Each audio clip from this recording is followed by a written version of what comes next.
Chapter 586. The two of them looked at each other, then walked up to the howling black-clothed man and looked at him coldly. With a flick of her finger, Xiao Mu took out a blue talisman and struck the person on the ground. After the blue light flashed past, the man suddenly quivered and fell silent. "Who sent you to assassinate me?" Arbor asked coldly. The assassin rolled on the ground and opened his mouth to say too.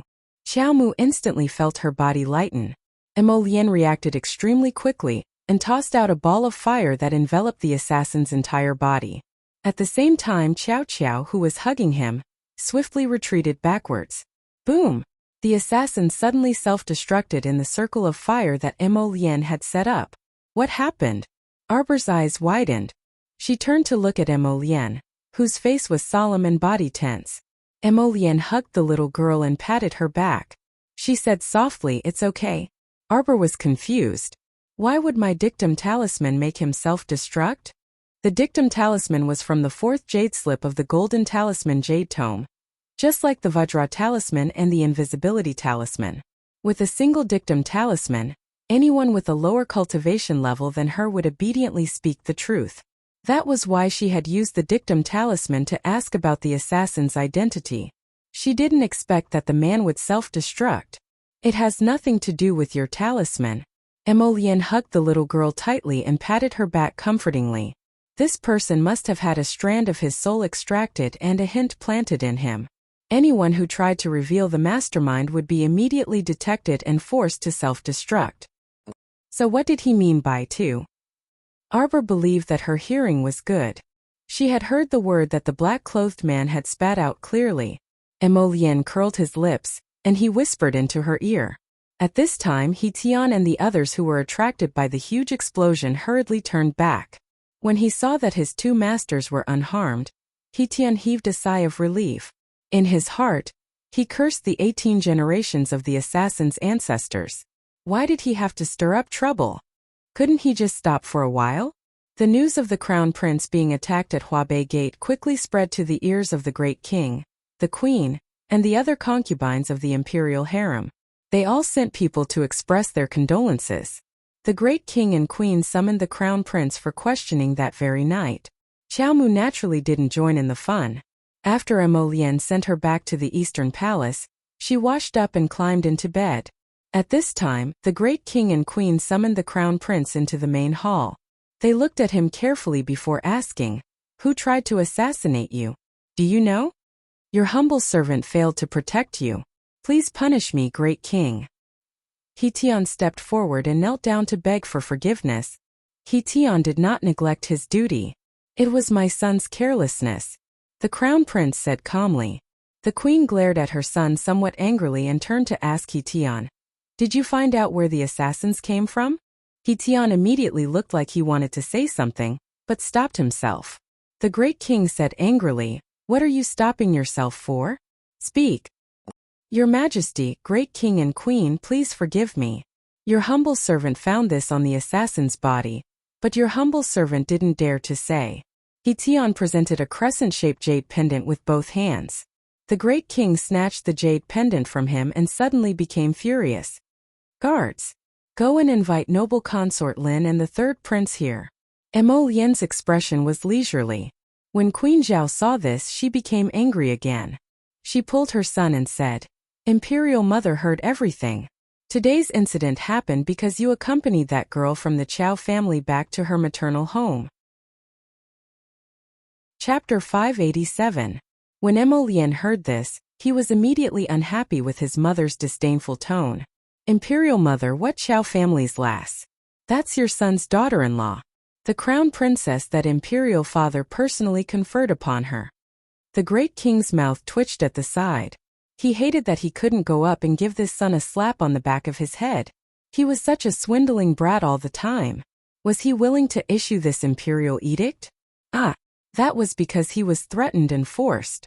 That day, the words that this damned son said to him in the imperial study, if he said it out loud, his mother would be angered to death. On account of their relationship as husband and wife, he was too embarrassed to tell Queen Zhao that her son was such a swindling person. In the end, the great king was infuriated when Queen Zhao received the news early this morning.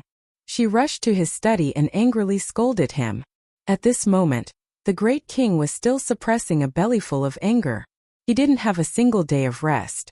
Was this something that couldn't be said? She only said one sentence about that Chow family's lass, and her son immediately jumped out to defend her? The queen's long, shapely eyebrows shot up as she jabbed her son's forehead with a finger. Mother hasn't said anything about you yet. You and your imperial father rashly issued an imperial edict to that Chow family's lass. Do you still have me, your mother, in your eyes? Queen Zhao was really about to be angered to death. On her end, she had been very enthusiastic and had been helping the crown prince choose the young misses from various manors. Alright, on this end, her husband and son didn't say anything. An imperial edict came out of nowhere and directly decided on the crown prince's consort at lightning speed. The key point was that she had never seen this crown princess from beginning to end.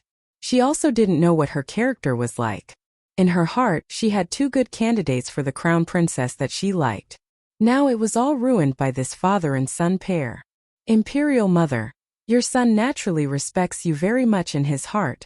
Mo Lian was all smiles as he helped his mother to the side to sit down. But your son's daughter-in-law is also very more important. If your son can't marry this daughter-in-law, your son will have to be a bachelor for the rest of his life. The great king picked up a book and threw it at the back of the crown prince's head. This unfilial son. He really dared to shoot his mouth off in front of his mother. He did not even mention such shameless words in front of his queen. As expected, Queen Zhao widened her eyes in shock. She looked her son up and down, as if she wanted to see if he was telling the truth or not. Mo Lian tilted his head and dodged the book that his father threw at him. He looked at his mother innocently. Queen Zhao saw that his expression was exceptionally serious, and she was completely curious about that girl from the Chow family. In Queen Zhao's heart, her son was the most outstanding child in the entire kingdom. There was no girl in the world who could match up to her outstanding son. In the past 20 years, he had never seen him care so much about any woman around him. This crown princess, not to mention that his son had begged for her.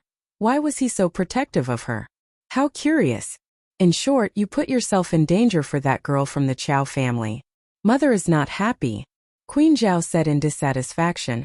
Tomorrow night at the palace banquet, you should let mother see that good wife of yours, right? Mo Lian nodded and supported Queen Zhao as she said, Mother, my wife is still young. When the time comes, don't scare her. Your son only has this one daughter-in-law. If you scare her away, your son will have to be a bachelor for the rest of his life. Queen Zhao was both anxious and angry. She jabbed her son fiercely.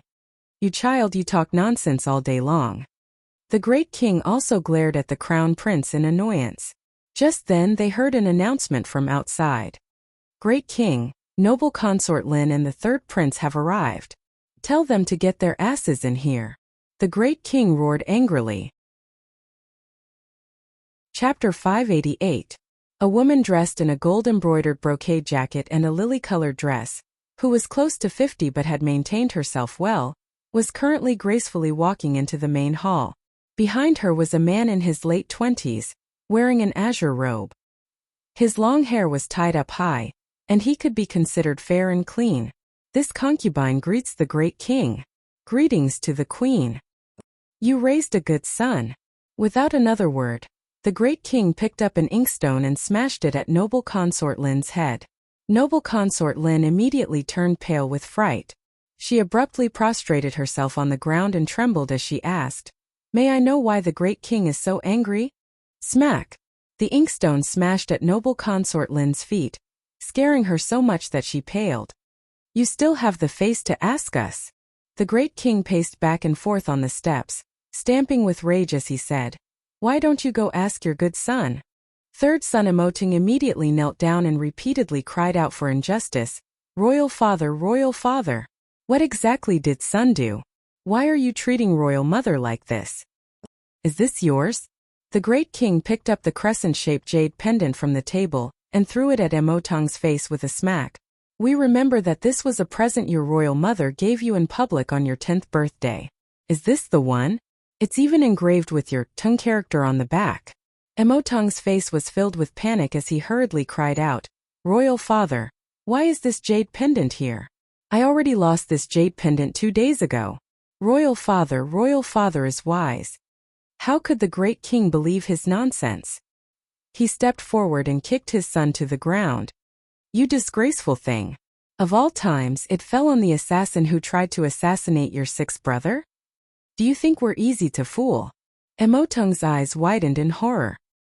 He naturally also received news of the crown prince's assassination attempt at Huabei Gate, and at that time, he even rejoiced in his misfortune in the palace.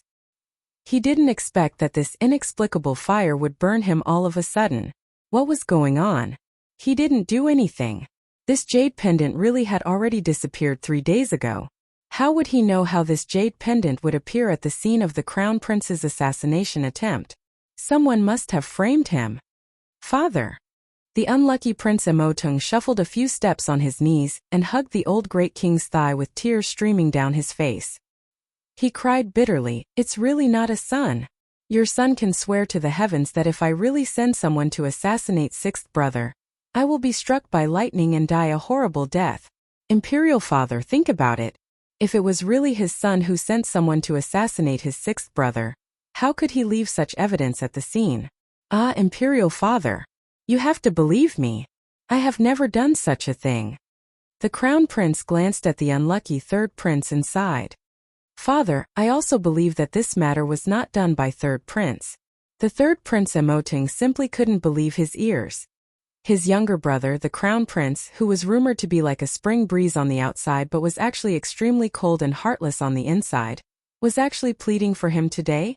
The old great king kept a straight face, a hint of disdain hanging from the corner of his mouth. He moved his leg and pulled it out of Emotung's embrace. There's no proof for this matter. I will send people to investigate thoroughly. From today onwards, stay in the third prince's estate and don't come out until the truth comes to light. Noble Consort Lin immediately collapsed to the ground and repeatedly cried, Your Majesty, the third prince is innocent, Your Majesty. Your Majesty.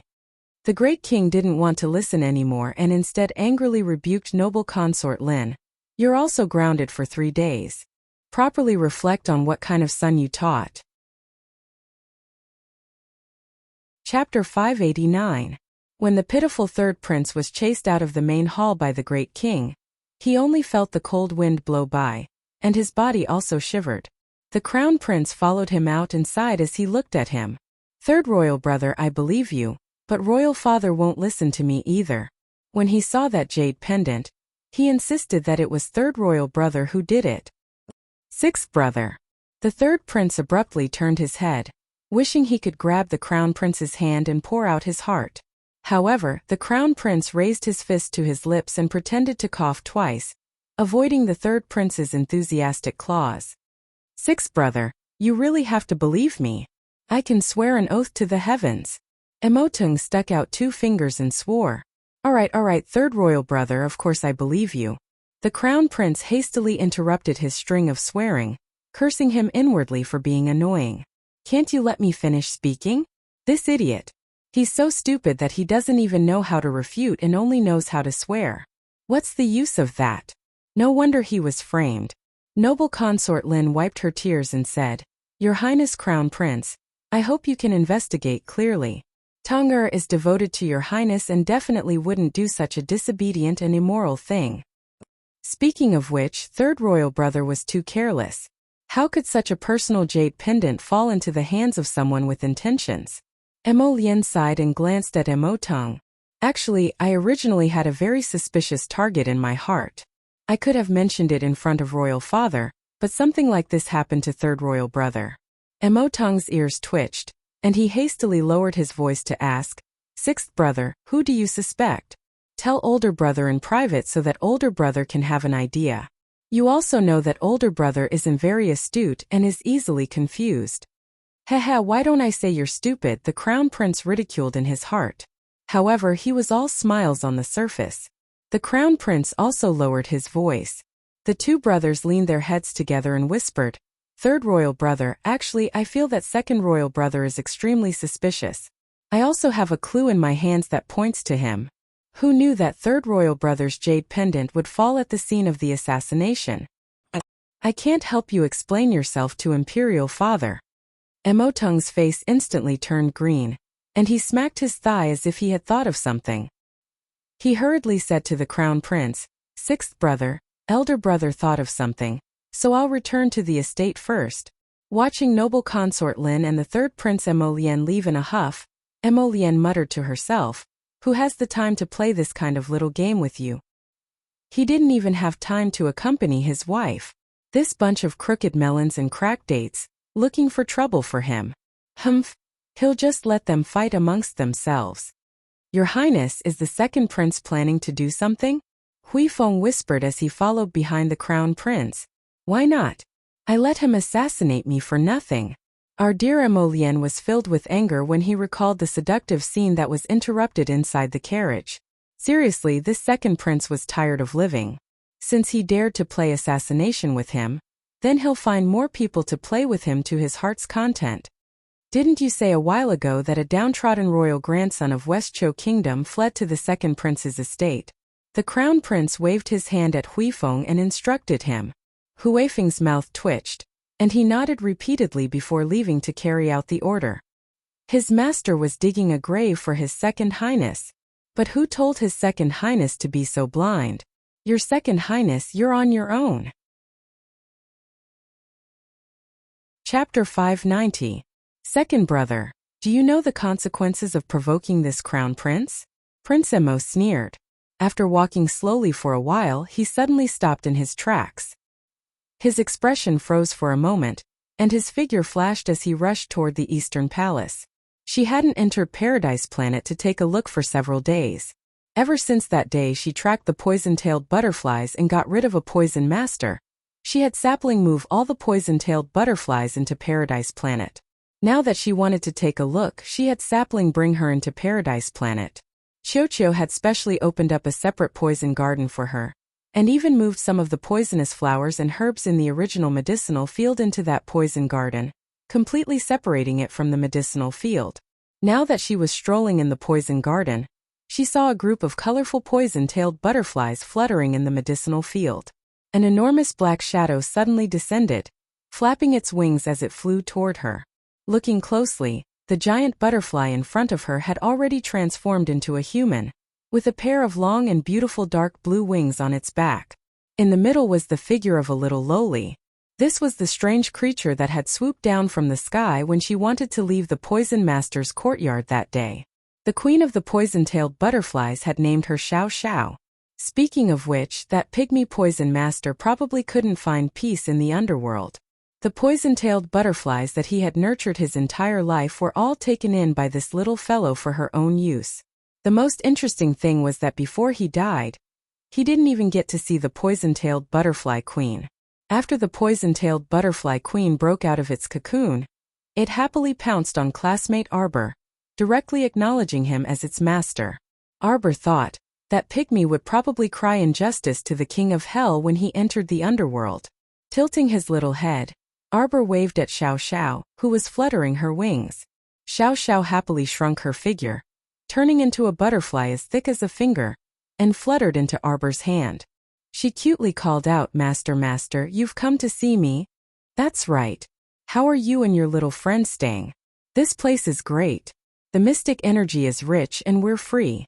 It's too suitable for us to live in." Xiao Xiao happily fluttered her wings. That's good. Arbor knew that her Paradise Planet was a good place to live, and the little fellows definitely wouldn't be dissatisfied. She was just asking casually. She stroked Xiao Xiao's wings. "Xiao Xiao, send some butterflies out with me. I want them to go somewhere to scout for information." "Yes, master." With a wave of Xiao Xiao's hand, 3 small black butterflies fluttered up to Xiao Mu, fluttering up and down. "Master, Xiao Xiao Xiao Xiao, master," she said. "If there's anything you need, just tell them and they'll do it." "Xiao Xiao Xiao Xiao Xiao Xiao." Xiao Mu nodded. Although her small stoic face was expressionless, the sapling Chocho could tell that its little master was still very happy. "Master, master, I can also go out. I can also work for you." The water child dashed over and bounced several times in front of Xiao Mu. "No need. It's just a small matter. You can all stay here." "Wah, master, you'd better go out quickly. I can feel the Crown Prince's aura spreading over. He seems to be very angry." Chocho said suddenly. Chapter 591. Xiao, I'll bring them out now. Remember to send me feedback from time to time. Arbor hurriedly had Chocho send her out. Almost at the same time, she felt the Crown Prince's raging aura approach. With a whoosh, his figure landed in the bedchamber. He panicked. He hurried all the way back. But when he entered the Eastern Palace and saw the slender figure, he was clearly stunned. He looked her up and down in a daze. His entire heart seemed to settle down, and his expression relaxed slightly. Where did you go just now? Emolian appeared beside her in a flash and pulled her into his embrace. Xiaomu blinked her eyes. I'm telling you, if you disappear without a word like this again, I'll tie you to my side one day and not allow you to leave my side.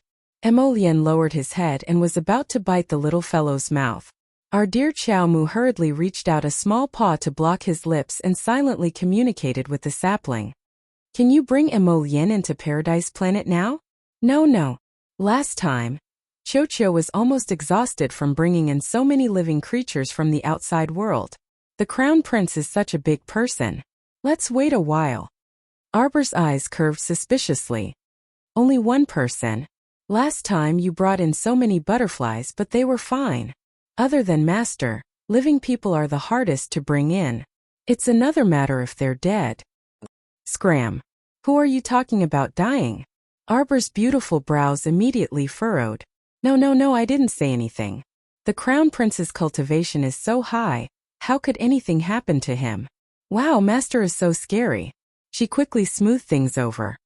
Actually, Master, as long as your cultivation increases, it won't be so difficult to bring in living creatures in the future. Chocho immediately said fawningly, I believe in Master. It won't take long for you to have a big breakthrough. In Paradise Planet, Butterfly Queen Xiao looked at the fawning Treyant with disdain. She unhappily flapped her wings and returned to her poison garden. Why aren't you saying anything? The Crown Prince reached out and held her small chin. His eyes were slightly suspicious as he looked at the silent little fellow in front of him. You disappeared just now. For a moment, just like 2 years ago, he could no longer catch her aura. This made him very anxious, and he hurriedly rushed to the Eastern Palace, afraid that the little fellow would disappear without a word, and that they would not see each other for many years. Why aren't you saying anything? The Crown Princess increased the force in her hand slightly, causing Arbor, who was communicating with Chocho, to come back to his senses. Jojo, you're not allowed to run. He lifted her up and looked her in the eye. Can you not run? Where did I go? Arbor looked at him speechlessly. It was all her fault that her cultivation wasn't high enough. If she could bring him to Paradise Planet to take a look, wouldn't everything be clear at a glance? She ran away. He leaned over and bit her lips. Just now. Let's not run anymore, okay? Running makes me nervous.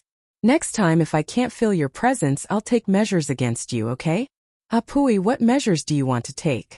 Arbor struggled in his arms but failed to break free. She angrily bared her little white teeth and bit him. The Crown Prince, this shameless person, hurriedly adjusted his position and said with a smile, Come, don't bite the wrong place. The two people's forelips met.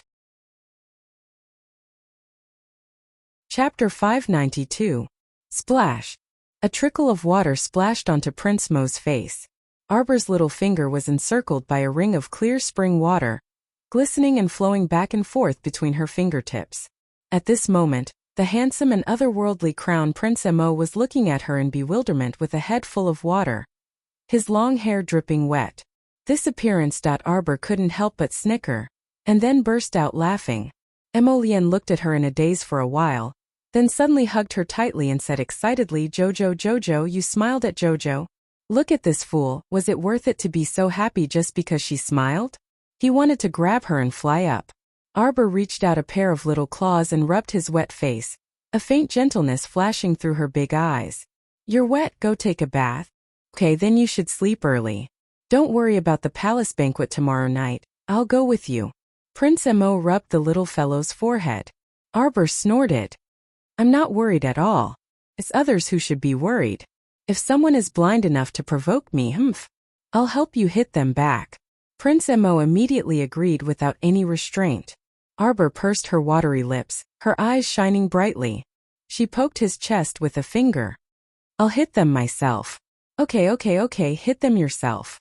My JoJo is so powerful. You definitely won't be at a disadvantage. Prince Mo flicked his sleeves, and the water on his body was dried by an invisible fire. He placed her on the bed, held her little hand and asked, "What was that just now?" "It's the power of the essence water that I fused with." Arbor tilted her little head to look at him. "It's just that my cultivation isn't high enough now, so I can only control this much water." "Very good." There was a hint of a smile in the Crown Prince's eyes as he rubbed her head.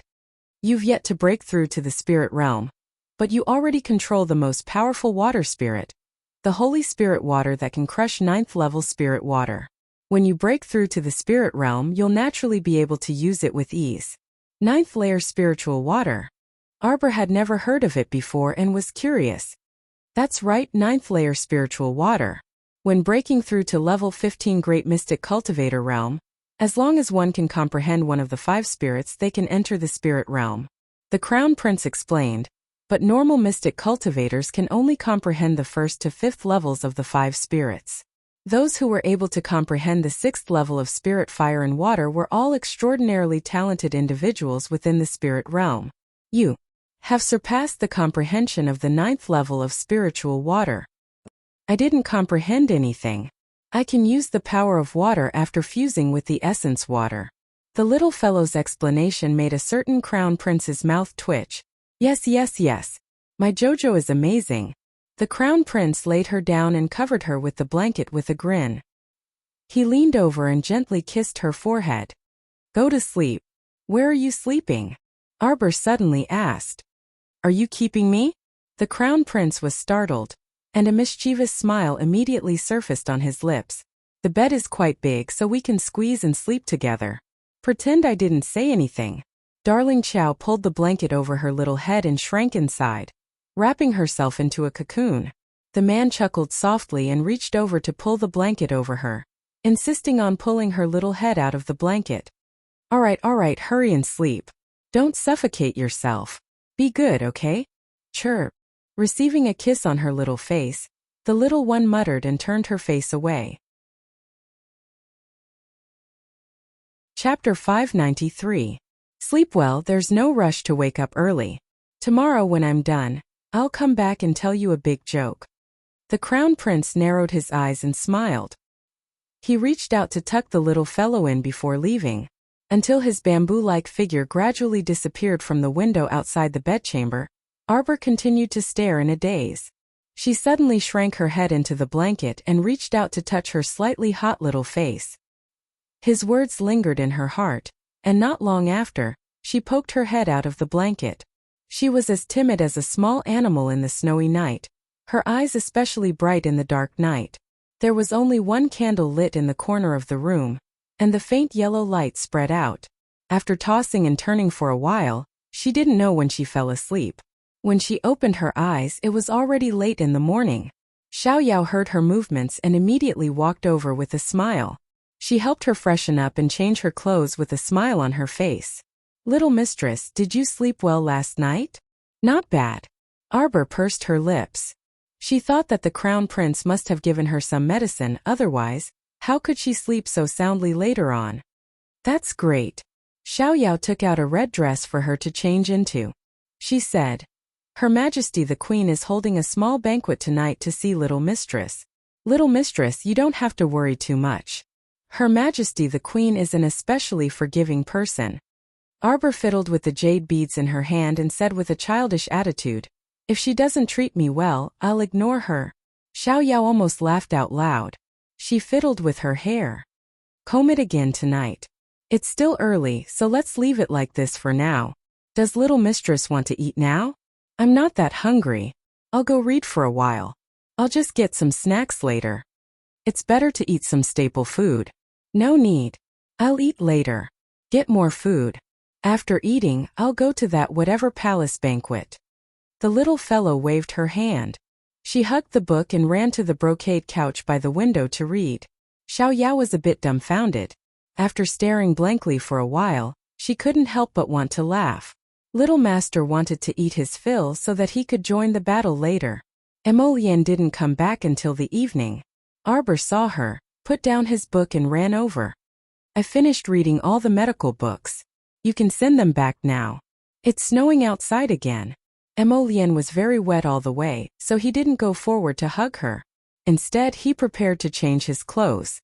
All right, send it back and see if there are any other medical books in the Imperial Physicians Building. Speaking of which, it was really funny. The old doctors of the Imperial Physician Building actually jointly wrote a letter to complain about him in front of his imperial father. The old great king even called the crown prince over and reprimanded him.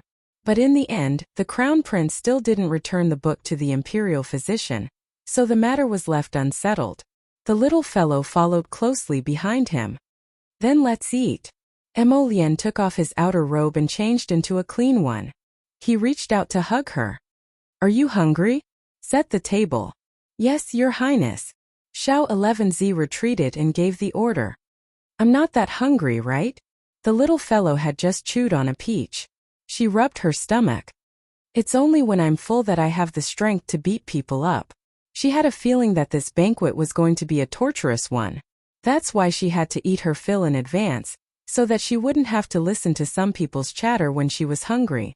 The crown prince. What should he do when his wife didn't rely on him at all?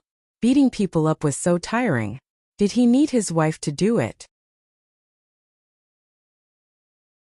Chapter 594. That's right. I had nothing to do this afternoon, so I roasted 2 fish for you. But it's cold now, so let Xiao Yao heat it up for us to eat. Since he liked to hold her, she was too lazy to walk by herself.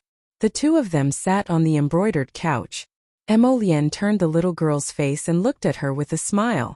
Jojo is so capable. Can't do it. Arbor frowned. It doesn't taste good and it's a bit burnt. You should roast it next time. It was also because these fish were born and bred in Paradise Stars Lake, so it was a pity to waste their rich, profound energy. Otherwise, she would have thrown them away. Jojo's cooking is delicious. As she spoke, Xiao Yao smiled and brought people forward to serve the dishes. 2 slightly burnt fish. Emolienne was a bit surprised when she took the first bite. The profound energy wrapped around the fish was very rich, as if these fish had been raised in some profound realm for a long time. He glanced at her and didn't say anything. Thinking about the peaches that the little girl had taken out earlier, he thought that this little fellow must have had a fortuitous encounter. After the two of them finished eating, Xiao Yao went forward to tidy up Arbor's clothes and hair again. Only then did the two of them leave the door and board the carriage, heading towards the central palace.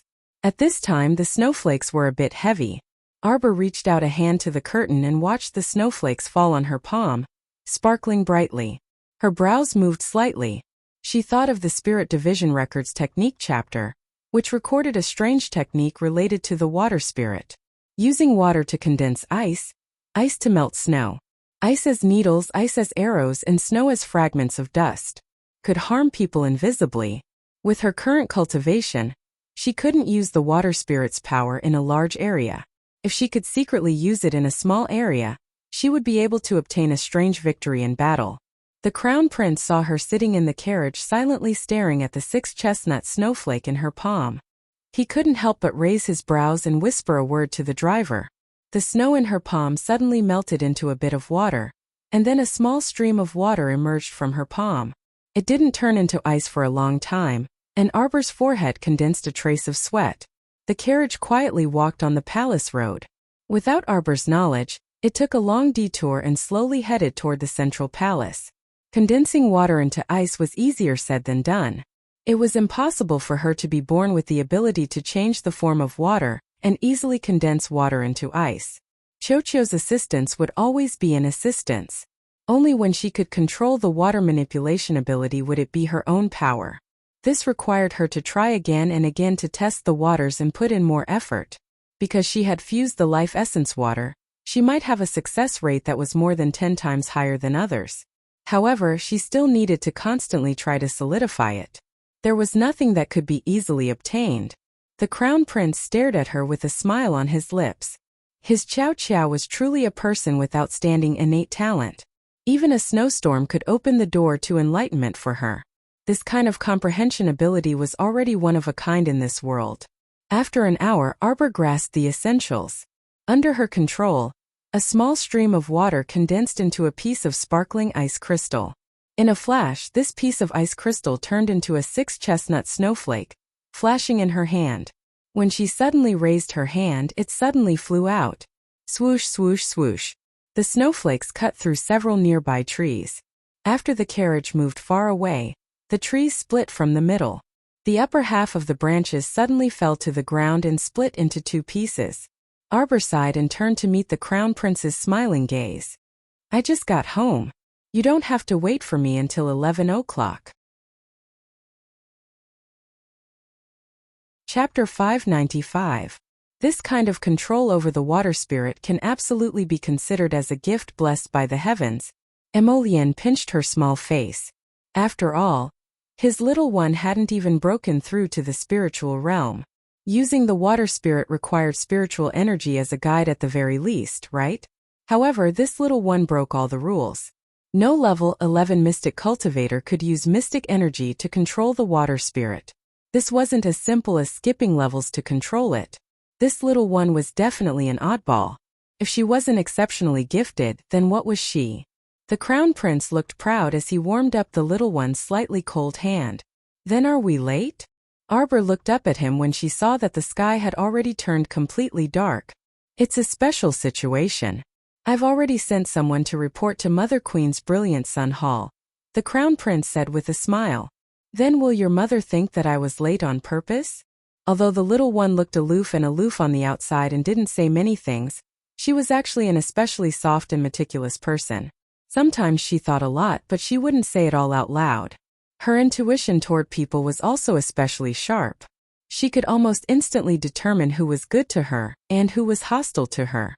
Emolienne could already sense her slight uneasiness, so she quickly held her small hand and rubbed it. Mother Queen is a very magnanimous person, so don't be nervous. Besides, I'll always be by your side no matter what happens. We'll always stand together. I'm not nervous, Arbor said with a stoic face. If your mother doesn't treat me well, I won't talk to her. Prince Emo looked at this darling, not knowing whether to laugh or cry. All right, then I won't talk to her either. Let's both ignore her. Emolienne nodded solemnly. Xiao 11Z and the other eunuchs and royal maids accompanying them almost staggered and knelt on the ground. Oh my, their Lord Crown Prince was originally a very willful and reckless person. Now great, the Crown Princess seemed to be 100 times more willful than their lord. What were they going to do in the future? Wouldn't their days be abnormally lively? Xiaomu turned to look at him and harumphed, non-committally disagreeing with his words. The carriage did not take any more detours and quickly stopped at the entrance of the middle palace. The 2 of them got out of the carriage and didn't use the palanquin. Instead, they held hands and slowly walked through the snow. Xiao 11Z quickly opened up an umbrella and called for the palace maids on the side to hastily hold umbrellas for their 2 willful masters. Along the way, the roofs and trees on both sides of the road were already covered in a thin layer of snow white. If this snow continued for the whole night, it would definitely accumulate again tomorrow. Inside the brilliant Sun Hall where the Queen was holding a banquet, a group of noble ladies with titles and daughters-in-law from aristocratic families were already seated, waiting for the banquet to begin. The Queen was dressed in a golden and red robe with layers of clouds embroidered on the hem. She sat upright on the seat of honor, drinking tea leisurely from beginning to end, not saying a word. There were only a few whispers below, and no one dared to say anything, until the announcement of Consort Zheng's arrival broke the apparent tranquility of the palace. All of the noble ladies with titles and daughters-in-law from aristocratic families stood up and bowed, saying in unison, "Greetings to Consort Zheng." Her Highness Consort Zheng, who had a slender waist and a voluptuous and tall figure, was dressed in a long red dress with rippling ripples. She wore a gorgeous hairpin with 8 treasures and pearls in her hair. With the help of the palace maids, she gracefully swayed her way to the first seat below the seat of honor. The top-grade pearls hanging next to her cheeks clanked as they bumped against each other as she walked.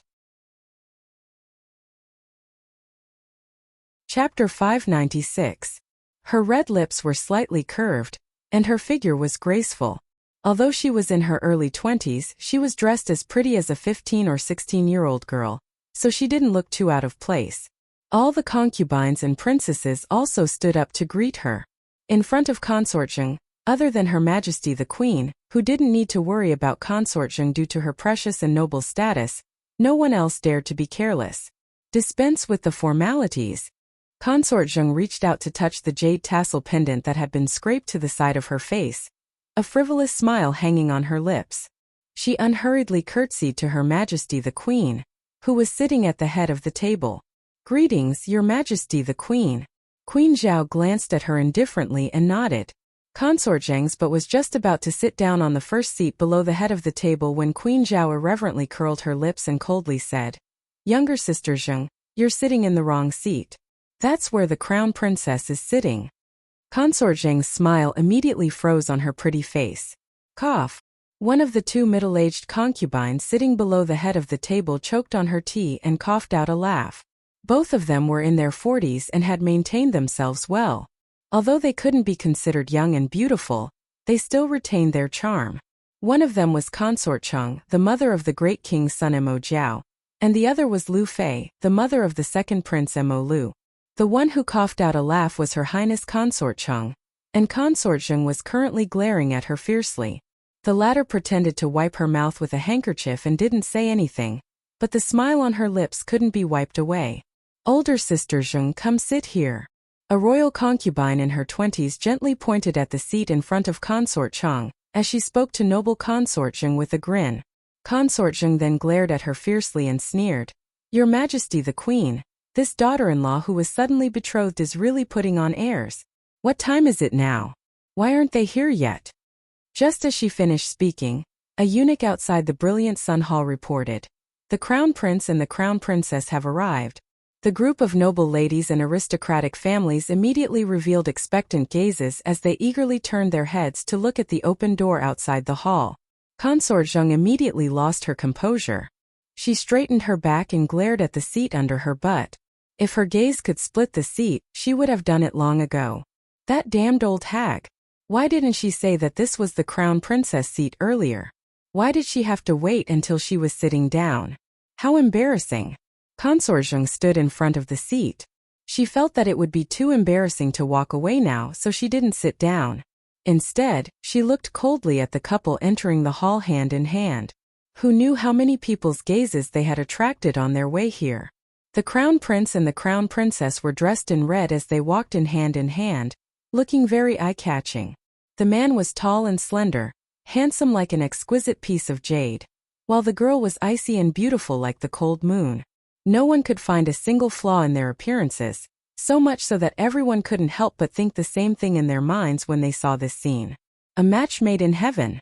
Mu Qianqian felt like she was sitting on pins and needles, as if there were 17 to 18 needles poking her under her butt. She shifted her body uneasily, and her malicious eyes glared straight at the red-clothed little lady who was walking past her. So hateful. Was it her? The lowly lass who suddenly appeared out of nowhere and stole her crown princess position. Mu Qianqian completely didn't recognize that she had seen Arbor in the Qin estate before. At that time, Arbor was still in disguise, so her current appearance was naturally worlds apart. Chapter 597. Abruptly, Arbor turned his head, and his icy eyes apathetically shot a vicious glance at Mu Qianqian. That glance made one's heart tremble with fear, as if it could kill a person on the spot with a single glance. That was a ruthless attack that our dear Qiao Mu had used her spiritual conscience to directly infiltrate the other party's conscience. Was this darling someone that any Tom, Dick, or Harry could stare at? Mu Qianqian immediately felt her mind go blank, and a piercing pain assaulted her brain. With a shriek, she fell backward. The people sitting behind her were precisely the second branch's mother and daughter, Madame Ne Lu and Mu Jilan. Caught off guard, Mu Qianqian knocked over the entire small table, and all the soup and water spilled onto them. The second branch's mother and daughter immediately shrieked and jumped up, attracting Her Majesty the Queen's stern gaze from the head seat. The young misses nearby all covered their mouths and chuckled as they looked disdainfully at the Mu family's mother and daughter who were jumping up and down. Madame Ne Lu's heart jolted. and she hastily pulled her daughter Mujilan forward to kneel. This commoner and my daughter have been disrespectful in front of your majesty the queen. It's truly because eldest miss suddenly attacked, and this commoner and my daughter were caught off guard. Mu Qianqian also hastily knelt forward and cried pitifully, Your Majesty is wise. Just now, when she passed by Qianqian, she used some kind of witchcraft to glare fiercely at Qianqian, which caused me to suddenly lose my balance and fall backward. As she spoke, Mu Qianqian raised her sleeve to point at Arbor's back. Slap her! The crown prince abruptly turned around and shouted sternly. Mu Qianqian's eyes bulged in shock as she dumbfoundedly looked at His Highness the Crown Prince, who had suddenly turned hostile and merciless. Just as an indoctrination nanny was about to step forward and press down on Mu Qianqian with a wooden plank, Mu Qianqian wailed, Your Majesty the Queen, Your Majesty the Queen. Qianqian doesn't know what she did wrong to anger His Highness the Crown Prince. Is the Crown Princess someone a wicked commoner like you can casually point fingers at? What her? Who is she? The Crown Prince glared at the indoctrination nanny, who had stopped, and said ruthlessly, Don't you know how to hit her? Do you want us to do it personally? Double it. The indoctrinating nanny's heart shuddered, and she promptly slapped Mu Qianqian's mouth with the paddle. After 3 hits, Mu Qianqian's originally glossy and seductive red lips broke, and tears streamed down her face like beads from a broken necklace. When Queen Zhao saw this, she couldn't bear it anymore. The queen previously had 3 or 4 crown princess and secondary consort candidates that she favored, and one of them was this Mu Qianqian. Although Mu Qianqian's father wasn't an official in the imperial court, he was the family head of one of the capital's 8 great patrician families, the Talisman patrician family. Moreover, it was said that this Talisman aristocratic family was a branch family of a Talisman aristocratic family in the Divine Prefecture.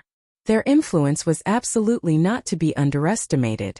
That was the mysterious divine land that was praised by tens of thousands of people. Compared to the Shuntian manor behind Consort Zheng, it was naturally 1 level higher.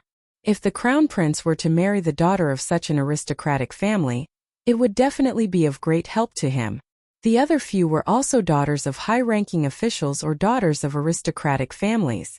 Their looks and knowledge were all very good, so they were more than qualified to be secondary consorts. However, she didn't expect that father and son pair to pull off such a stunt and casually settle on the crown princess candidate. At this time, the queen was currently sizing up this crown princess. She saw that she was only 14 or 15 years old, but her small face was glistening snow-white and jade-like. However, what was up with that expressionless small face? I'm done for today. I'll try my best to add more chapters tomorrow. I've always been writing 6 chapters a day. Older sister, I had to take 3 days of leave to write the first 10 chapters. How could I take leave every day? Wouldn't I get hacked by my boss? Other than writing chapters in my spare time, I basically don't leave the house at all. Of course, I'm already cut off from TV and games. I've already done my best. I don't even have time to save chapters when the editor told me to. Ow! Chapter 598. Greetings to Royal Mother. Prince Mo walked up while holding Jojo's small hand and curtsied to his mother. After witnessing the Crown Prince's severe punishment of Mu Qianqian, the group of royal concubines, madams, and noble ladies all tacitly understood that the Crown Prince attached great importance to this consort. No one would continue to idiotically provoke this Crown Princess's dignity in front of the Crown Prince. Therefore, they all obediently curtsied to the Crown Prince and Crown Princess. Our dear Qiao Lin, who was at the back of the crowd, couldn't help but twist her small body in excitement. Her mother, Wei Ziqin, patted her small hand lightly and shot her a warning glance before she finally settled down. Wei Ziqin had arrived early with her daughter, but her eldest daughter didn't show up even after waiting for a long time. Now that she saw the Crown Prince personally escorting her eldest daughter over, and even defending her in front of others, she couldn't help but be extremely delighted. She liked this son-in-law no matter how she looked at him. Queen Zhao was a protective mother, so she naturally wouldn't embarrass her son in front of everyone. Even if she disapproved of our dear Qiao Lin's stoic face, she naturally wouldn't show it on the surface. She had them dispense with the formalities with a chuckle and secretly cast a glance at her son. Truly, her son had grown up and she couldn't do as she wished. Could it be that she would eat the Crown Princess up? She even specially sent the crown princess over. She couldn't see how this little lady was worthy of her peerlessly outstanding son. She could tell at a glance that this young lady had an icy temperament. Her small face didn't even have the slightest hint of a smile when facing the elders. Heaven knew how much her son would suffer from chasing after her. When she thought of how such a good son would suffer grievances in front of a young lady, Queen Zhao didn't feel good about it. In Queen Zhao's opinion, her son was the best in the world. When young ladies saw him, they should be like Mu Qianqian and the likes, swarming over like bees. How could they be like darling Qiao, indifferent and expressionless all day long? Our dear Qiao Lin keenly detected a trace of dissatisfaction coming from the queen's direction, and she looked up with a frown at the queen with sparkling eyes. What the heck? You actually dare to frown at me? Queen Zhao kept complaining in her heart, but she didn't show it on her face. Alright, leave your crown princess behind. The queen grumbled in annoyance and glanced at the crown prince. The crown prince nodded with a smile. Then this subject will come back in 2 hours to bring the crown princess back. Queen Zhao wished she could send the crown prince flying with a smack of the back of his head. Her expression was simply brilliant. The expressions of the other concubines and noble ladies were also quite interesting. Could these women eat the crown princess or something? Wasn't it just a small banquet in the palace? The crown prince was still worried about sending her back and forth. She was really a delicate girl. It looked very worrisome. Queen Zhao was thunderstruck by the stoic face again. The stoic face was expressionless from beginning to end. When she heard the crown prince say he was going to pick her up, she took it as a matter of course. Just as everyone was madly ridiculing her in their hearts, they saw the little stoic turn around and say to the crown prince, "How about an hour? I'm sleepy." The crown prince nodded happily and patted the little fellow's head. Okay. Queen Zhao and all the concubines were flabbergasted. Consort Zheng couldn't resist laughing out loud and mocking. The crown princess really is delicate beyond belief. You just came to attend the banquet and want to leave immediately? Tsk. Where are you putting Her Majesty the Queen's face? The little stoic turned to look at Consort Zheng and creased her brows. You are the queen.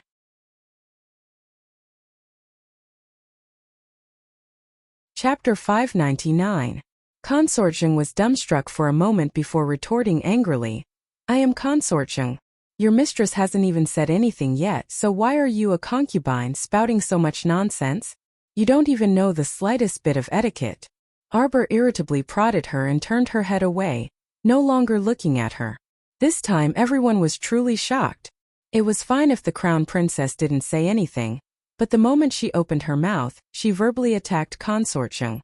She truly wasn't the slightest bit polite. Consort Zheng gnashed her teeth, wishing for nothing more than to slap Arbor's expressionless little stoic face. However, she still had some IQ and knew that the crown prince was here.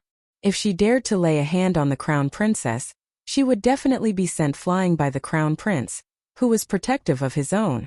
Thus, no matter how much she ground her teeth, she endured it and didn't make a move. She merely brushed past the crown princess in an unpleasant tone and said to Queen Zhao, Your Majesty the Queen, the crown princess dares to speak so rudely in front of you and torment us concubine mothers. I really don't know what other outrageous things the crown princess would do if you weren't present. Crown princess. The queen put on an act and berated. How can you be so rude to the noble consort? The noble consort is also a concubine. A trace of impatience hung on the little stoic's face. She speaks so much, aren't you going to discipline her a bit? You're going to let her jump up and down like a grasshopper. You don't find it annoying, but I do. I don't want to talk to her, so please make her shut up. Queen Zhao was actually left speechless.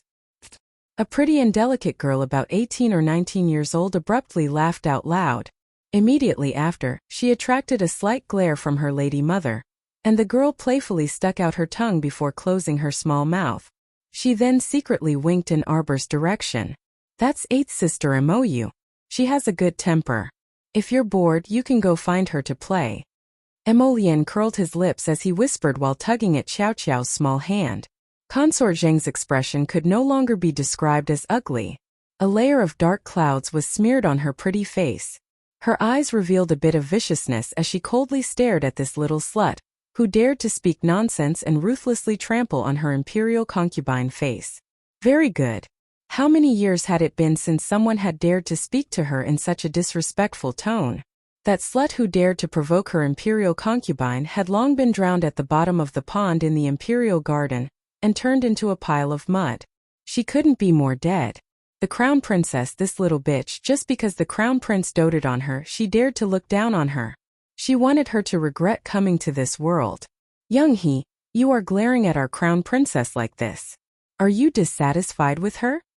The crown prince suddenly spoke in an icy tone. Consort Zheng's body immediately chilled, and she hurriedly retracted her gaze.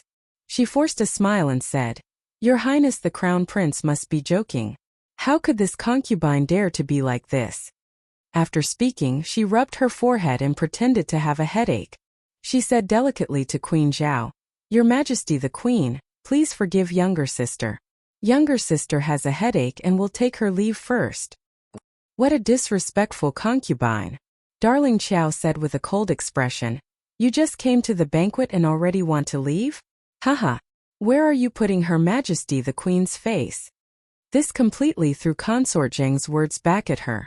The imperial concubine was so angry that she fell backwards and was quickly supported by 2 palace maids.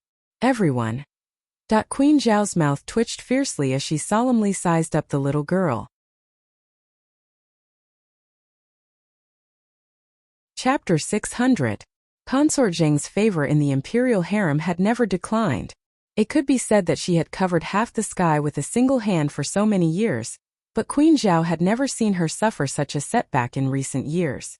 Now that she saw her trembling from anger after hearing a few words from the crown princess, Queen Zhao needed to take a good look at this daughter-in-law of hers. She was truly a capable person, but this child was young and appeared to be very aloof. She didn't seem to speak much, but unexpectedly, her venomous words could infuriate someone to death. Queen Zhao glanced at a certain person who was so angry that her chest was heaving up and down slightly. Her lower lip inwardly twitched, and a faint smile appeared on her face. Jung He had been domineering for many years, and it was rare to meet a young lady who could infuriate her half to death with a single word. Needless to say, Queen Zhao was secretly pleased.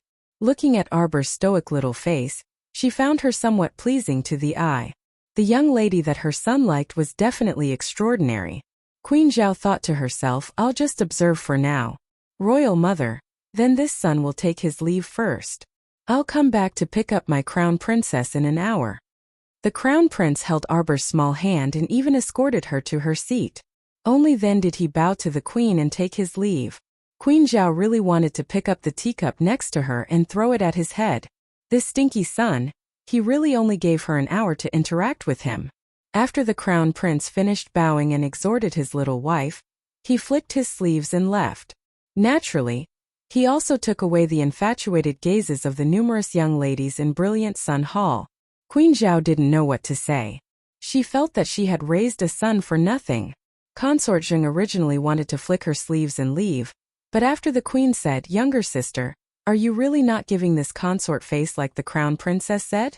She could only grit her teeth and sit down next to Consort Chang. Her handkerchief was twisted so tightly in her hand that it was almost about to be torn to shreds. Noble Consort Zheng, the crown prince consort is still young, and it looks like she has an innocent and unaffected temperament, so don't bicker with her. Consort Chang drank a mouthful of tea as she said this to noble Consort Zheng with a chuckle. Consort Zheng didn't say anything, but there was a cold smile on her lips.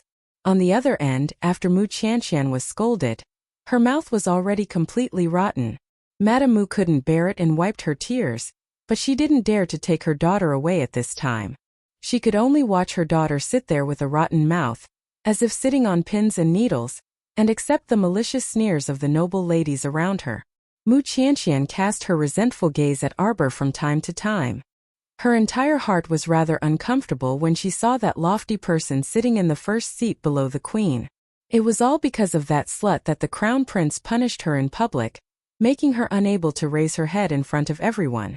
The mother and daughter of the Mu family's second branch didn't have it easy either. Their heads were drenched in soup, and they were only wiping them slightly, so their complexions weren't good right now.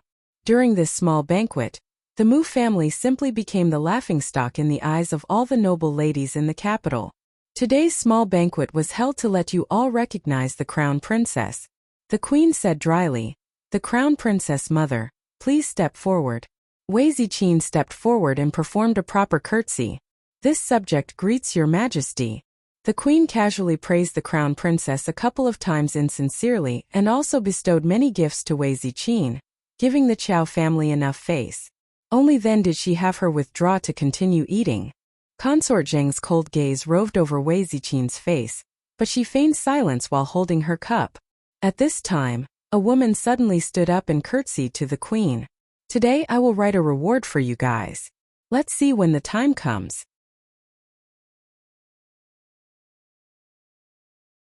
Chapter 601. This woman's cheeks were slightly protruding, and her face was extremely thin. Her eyes were sharp and spirited, and Arbor felt that she seemed to have swept an imperceptible glance at her face when she stood up. That gaze was displeasing. Princess Anam, what do you have to say? The queen's tone towards Wu Hongma was rather amiable. Your Majesty the Queen, my niece Wu Xiaosu has learned a new fan dance. It looks rather interesting, so I'll have her dance a song for your Majesty here to liven things up a bit. The queen nodded slightly. Very good. The 18-year-old girl named Wu Xiaosu had probably made preparations early on. As soon as the queen nodded, she walked into the brilliant Sun Hall under the royal maid's guidance, dressed in a long pink dress with smoke and sand fluttering around her. She held her head high, her chest puffed out, and her chin raised proudly. Greetings, Your Majesty the Queen. Wu Xiaosu and the group of girls greeted in unison. Rise. Wu Xiaosu? Is it the Wu family's eldest daughter? The queen asked softly. Princess Anam nodded with a smile. Replying, Your Majesty, it is indeed the Wu family's eldest daughter. This smile caused the vassal king consort of Anan's protruding cheekbones to deepen. Xiaosu has embarrassed herself. After the Wu estate's eldest miss, Wu Xiaosu bowed again. She turned around and signaled the two dancers behind her with her eyes. Instantly, the melodious sound of a zither rang out, and Wu Xiaosu's body bent backward in a very exaggerated arc. Her waist was so soft that it could almost be snapped in half. Swish! A pink feather fan slid out from her sleeve, covering half of her face. The fan dance appeared extremely beautiful under the performance of 16 young and beautiful girls, and every movement could become a beautiful scene.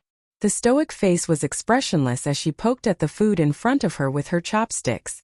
Then she casually flipped through the food and quickly put down her chopsticks in disdain. The food had already cooled down, and it couldn't even compare to her family's chocho's small, warm, salt-free stew. It truly was very boring. To entertain so many guests, the food was naturally prepared by the imperial kitchen.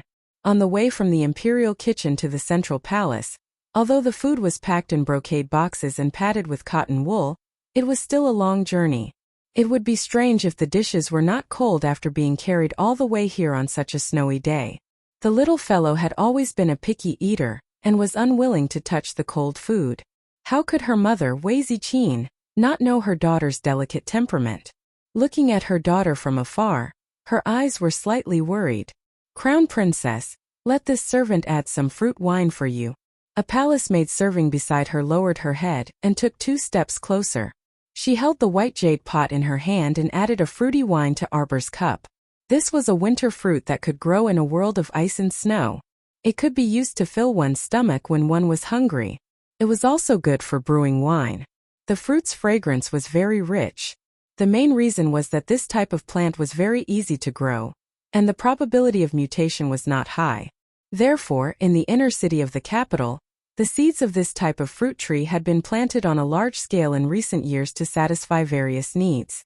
Of course, to the poor and starving commoners at the bottom, the price of something like the winter fruit was still very high.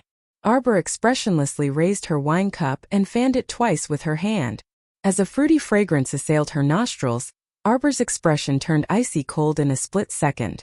With a flip of her wrist, the cup of top-notch fruit wine splashed onto the palace maid's face. Ah!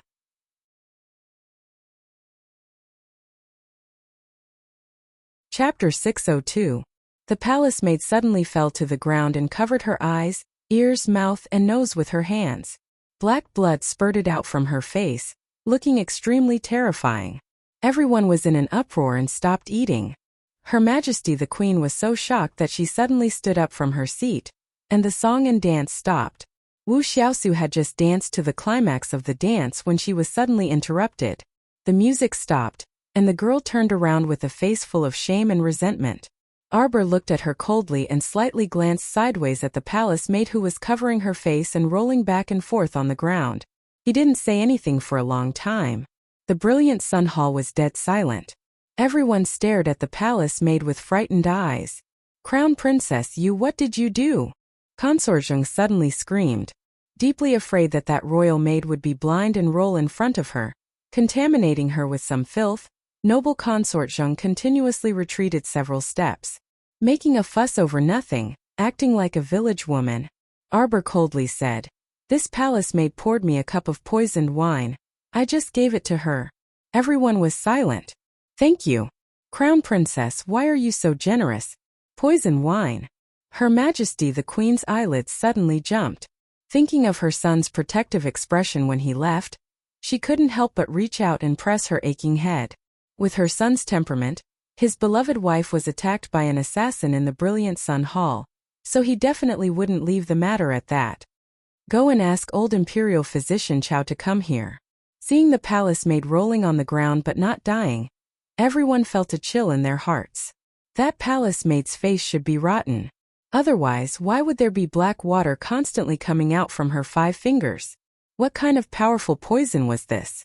Just pouring wine on a person's face would immediately cause the skin to rot and decay? What if the crown princess drank this cup of poisoned wine? Everyone couldn't help but tremble. After a long time, old imperial physician Chow hurried over to the central palace. As soon as they entered the brilliant Sun Hall, they saw the poisoned palace maid wailing in grief in the middle of the hall. She hadn't stopped breathing. Everyone had scattered far away. No one dared to approach the palace maid. Only a young girl in a red dress with a cold face stood calmly beside the screaming palace maid. From time to time she would step forward and kick her. "Stop screaming, the imperial physician is here." Old imperial physician Chow looked at the young lady speechlessly and hurriedly went forward to pick up the broken wine jug and cup. He sniffed it and tested it with his medicine before nodding with certainty. The wine was poisoned. "It's just that this old man's knowledge is shallow and I don't know how this poison is concocted, so I don't have a prescription for it." Xiao Mu's lips curled up. "If you can identify the antidote for my poison, then you're really amazing." When the palace maid poured the wine for her, she smelled that something was wrong with the wine. Taking advantage of the time she took to fan the top of the wine cup, she had already sprinkled the poison powder down, and then smashed the entire cup of wine on the palace maid's face. "Haha, what is this called?" "This is called harming others and harming oneself." The palace maid had only given him a slow-acting poison. This kind of poison had to be taken for at least 3 months. After accumulating in the body over the years, it would suddenly erupt and cause a sudden death. The good thing was that there were no signs of sudden death from poison at all. She was just a little curious. Who would use this kind of mild poison to deal with her? Was there going to be another move in the future?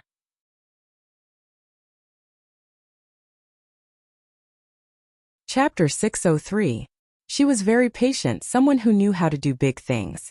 She wanted to see if that person would continue to use this kind of slow-acting poison on her. Arbor tilted her head and looked at the queen, who had an ugly expression. "How is it? Are you sure that she wants to harm me?" The queen nodded. "Crown Princess, how do you want to deal with this person?" "Kill her." Arbor opened her mouth and spat out these 2 words without any scruples. The crowd of noble maidens looked at her with a bit of fear in their eyes. After a short period of interaction, they seemed to have detected 8 words from the crown princess. "Vicious, not to be trifled with." The vassal king consort of Anan said with a smile, "The crown prince consort is truly remarkable, knowing that it was poisoned by that royal maid just by smelling the scent of the fruit wine. Could it be that the crown prince consort also has some experience in using poison?" Arbor glanced at her innocently. "That's not the case." "Oh, what do you mean?" Princess Anam asked with a smile. "If the crown princess hit the nail on the head, then her luck is really too good. This person's actions are sneaky." Her hand kept trembling when she was pouring the wine. "I poured the wine to test her, but I didn't expect that she really poisoned it." I just don't know if the other wine cups were poisoned as well? Everyone looked at the palace maid who was pouring the wine with a face full of horror. Some of them even covered their throats and turned around to cough with all their might, as if they wanted to vomit out the wine that had just entered their stomachs. Imperial Physician Chow, take a look at the wine of the other madams and misses. How could the queen not understand the horror in these people's eyes? The old imperial physician nodded and went forward. After checking the wine cups one by one, he shook his head and said, "The other wine cups are all non-toxic." The queen nodded and heaved a sigh of relief. The seriousness in her eyes deepened a little. Then this poisoning of the wine was clearly targeted at the crown princess. For such a thing to happen in her brilliant Sun Palace Hall, wasn't this deliberately causing a trace of discord between her and her son? Wasn't this deliberately causing her to feel uncomfortable in her heart? Crown Princess, this queen will definitely uphold justice for you in this matter, and give you an explanation, the queen said in a low voice. Arbor nodded expressionlessly. She didn't expect the queen to be able to find out anything. In any case, poisoning her was just like scratching an itch for her. They could use soldiers to block water to block to use earth to block of water. At this moment the palace maid who was tossing and turning onto the floor was to toss and turn to slowly breathe. To prevent the queens to prevent a change to burn to the night. The queen to the queen of to the crown princess. To the queen to be to be to of be. Of to men to men to be to men. Moreover, the queen was still a bit worried. Would this crown princess be so petty as to think that she was the one behind this poisoning? However, she couldn't see any expression from that expressionless face, so there was no way to know her true thoughts. The queen was extremely gloomy. She felt so stifled just looking at her perfectly expressionless daughter-in-law. Consort Chong had so many daughters-in-law, and which one of them wasn't gentle to their husbands and mothers-in-law? No matter how she looked at her daughter-in-law, she didn't have any expression. Just looking at her made her a bit angry. The small banquet ended abruptly. Before Consort Zheng was helped away by the servants, she coldly swept a glance at Arbor from the corner of her eyes. She gracefully walked out of the brilliant Sun Palace's main entrance in a pair of embroidered shoes. Not done yet.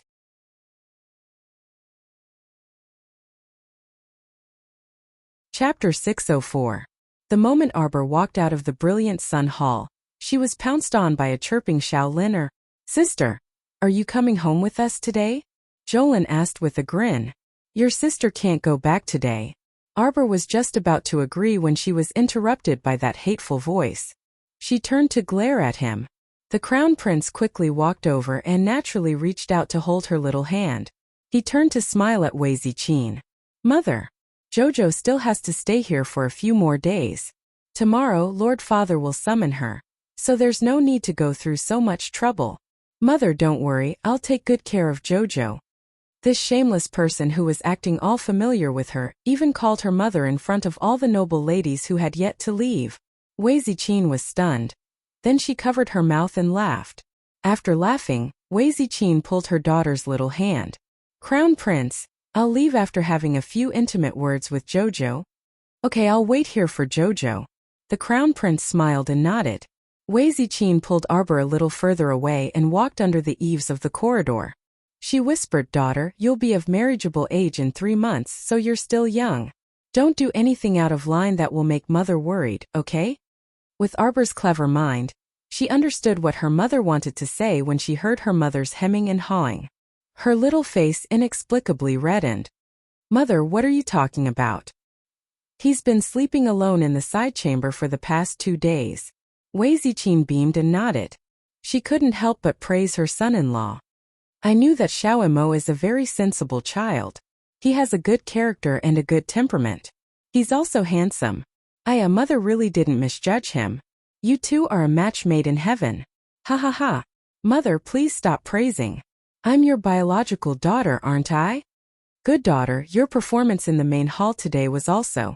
You should be more careful in the future. After all, she's the great king's imperial concubine. We still have to give her some face." Arbor snorted. "Those people aren't qualified for me to be careful." After saying that, He glanced at his mother's eager expression and couldn't help but nod helplessly. I know. In short, if others don't come to provoke me, I won't take the initiative to provoke others. You lass. All right, mother just wants to say a few words to you. I'll leave the palace with your younger sister first. Remember to come back in 2 days. It's not good for your reputation if you always live together before you get married. You should take it easy. After all, gossip is a fearful thing. Arbor nodded. Mom, I'll come back early. I miss your cooking. Silly girl. Whenever you come back, mother will cook for you. There's no need to worry that you won't have something to eat. Wei Ziqing chuckled happily, her eyes filled with deep love. Sister, when you come back with brother-in-law, remember to take a detour to the Wang sesame seed shop and bring me a. Whoa, mother. Why are you covering my mouth? Bring a Wang sesame seed shop. Whoa. The little foodie was dragged away by Wei Ziqing with her mouth covered. Arbor sat in the carriage and couldn't help but purse her lips and want to laugh. She had been so busy since she came back that she forgot to prepare some snacks for her foodie sister. She must prepare some delicious food for her in 2 days. Also, she didn't see Brother Xiaohu last time. She wondered if he had come out of seclusion. The crown prince was bursting with joy as he looked in the direction the little foodie left. He smiled and turned to Arbor. Sister is really clever. As expected, her personality is like you. Innocent, lively and interesting. When we go back in 2 days, we'll bring her a few more sesame seed cakes. 2 stacks won't be a problem.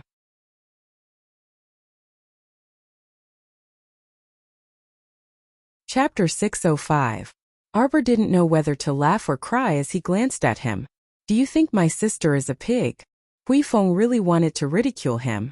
Your Highness, are you blind? How is your stoic-faced wife lively and interesting? Can she be lively? During the journey, the crown prince reached out to hold Arbor's small hand. Jojo, Imperial Mother definitely didn't have someone pour that poison wine. You have to believe me. Arbor glanced at him and gave him a, do you think I'm an idiot look? The crown prince chuckled foolishly and nodded repeatedly. I knew my Jojo is very smart, one of a kind in the world. I'll definitely investigate this matter thoroughly. This person dared to poison you in front of everyone, so they must have bribed that royal maid by your side. And there aren't many people who can bribe my Imperial Mother's palace. It's such a rare poison. I sprinkled that powder into the wine cup, Arbor indifferently said. Xiao Mu explained dryly. I sprinkled a pinch of incomparably toxic poison powder so that the poison would spread and fester upon contact with her skin. The crown prince. As expected, my wife isn't ordinary. Huifeng's mouth twitched. The crown princess is so savage. What should I do? She previously gave me a slow-acting poison. 3 months later, I might have unknowingly kicked my legs and died. Arbor's indifferent voice caused the crown prince's eyes to surge with fury. I'm just curious. Will this person still send someone to infiltrate my side and continue to poison me? He really was very curious. Darling, what do you plan to do? I'll cooperate fully. Tell me.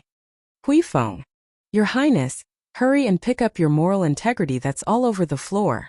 Where did my wise and mighty Highness who's praised by tens of thousands of people go? I plan to beat them at their own game and wait for that person to infiltrate my side. I'll secretly switch all of that person's poison onto himself. The crown prince reached out to lift her onto his lap and nodded repeatedly. Jojo, you're so awesome. Huifeng. Your Majesty Crown Princess, are you sure it's not because you're lazy and don't want to investigate? So you're saying things like waiting for rabbits to appear? By the way, I remember someone said last night that he would tell me a big joke when he comes back from the morning assembly. Arbor pursed his lips.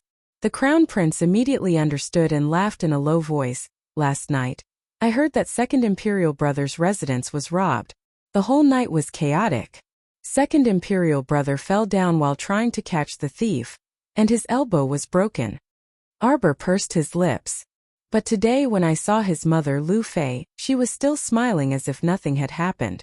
How can he still laugh when his son is in such a sorry state? Huifeng. Her Highness the Crown Princess's choice of words feels a bit strange. The more interesting thing is tonight. Yesterday was just a warm-up. Did he think that he would be able to sleep peacefully today? The Crown Prince whispered a few words into her ear. Arbor's eyes suddenly widened, and she turned to look at the crown prince. What a fraud! Who could be his match? Jojo, isn't it funny? Emolien was all smiles as he hugged his little wife and shook her. Smile for me. Arbor turned her little head and faced him with the back of her head. Emolien chuckled softly. Just as he was about to turn the little fellow's head back, he saw a black shadow suddenly land next to the carriage and anxiously say, Your Highness, Madame Chow and Second Miss were attacked at Dongshan Gate. Our men are already doing their best to fend them off, so they're fine for now. What? Arbor was alarmed, and the Crown Prince's expression also turned solemn.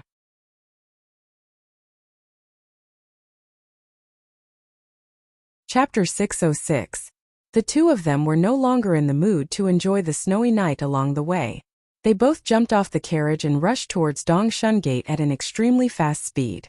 Today, all the carriages of the noblewomen and noble ladies were arranged to pass through Dongshan Gate. Because Wei Ziqin spoke a few more words with her family's daughter, she came out a little later. The carriage followed Dongshan Gate's path, and there weren't many people under the decorated archway. As the snowflakes became heavier, the Wu family's carriage could be seen carrying their eldest young miss, Wu Xiaosu, slowly moving forward. Wu Xiaosu had the coachman deliberately slow down, waiting for Wei Ziqin's carriage to come up. Madame Chow.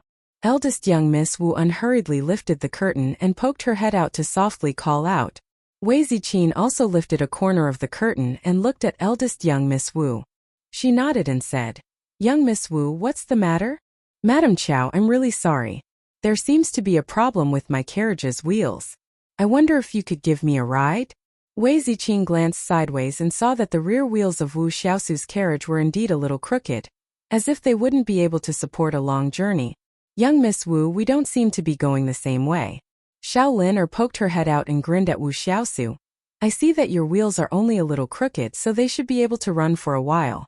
Your home isn't far from Dongshan Gate, so you should be able to hold on. Unlike us, we still have to go around to the North Gate. If we had to take another detour to give you a ride, my mother and I don't know how long it would take to reach home. The implication was that since young Miss Wu was so considerate, she shouldn't be so tactless as to do something so overboard. Wu Xiaosu didn't expect that this little girl's mouth would be so sharp, wanting to send her off with just a few words. Her face stiffened slightly, looking a little unsightly.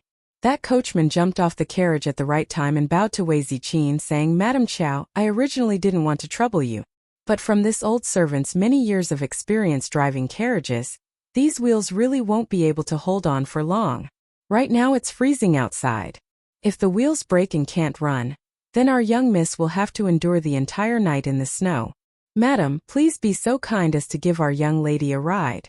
This old servant is familiar with the roads in this area, and can point out a shortcut for Madam. I beg for Madam's help.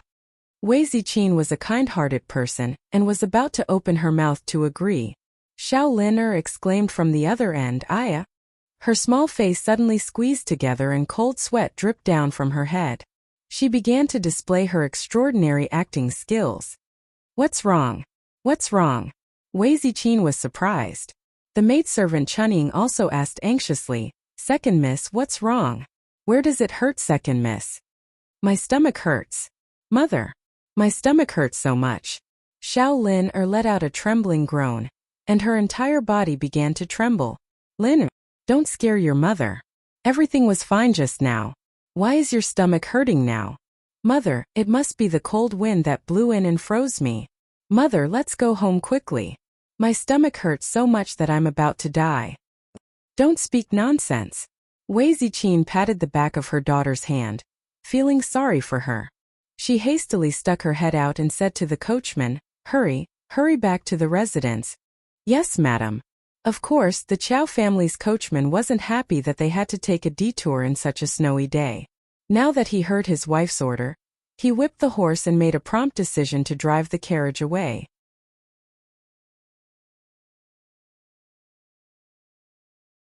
Chapter 607. Wu Xiaosu glared at the Chow family's carriage with a fiery glare.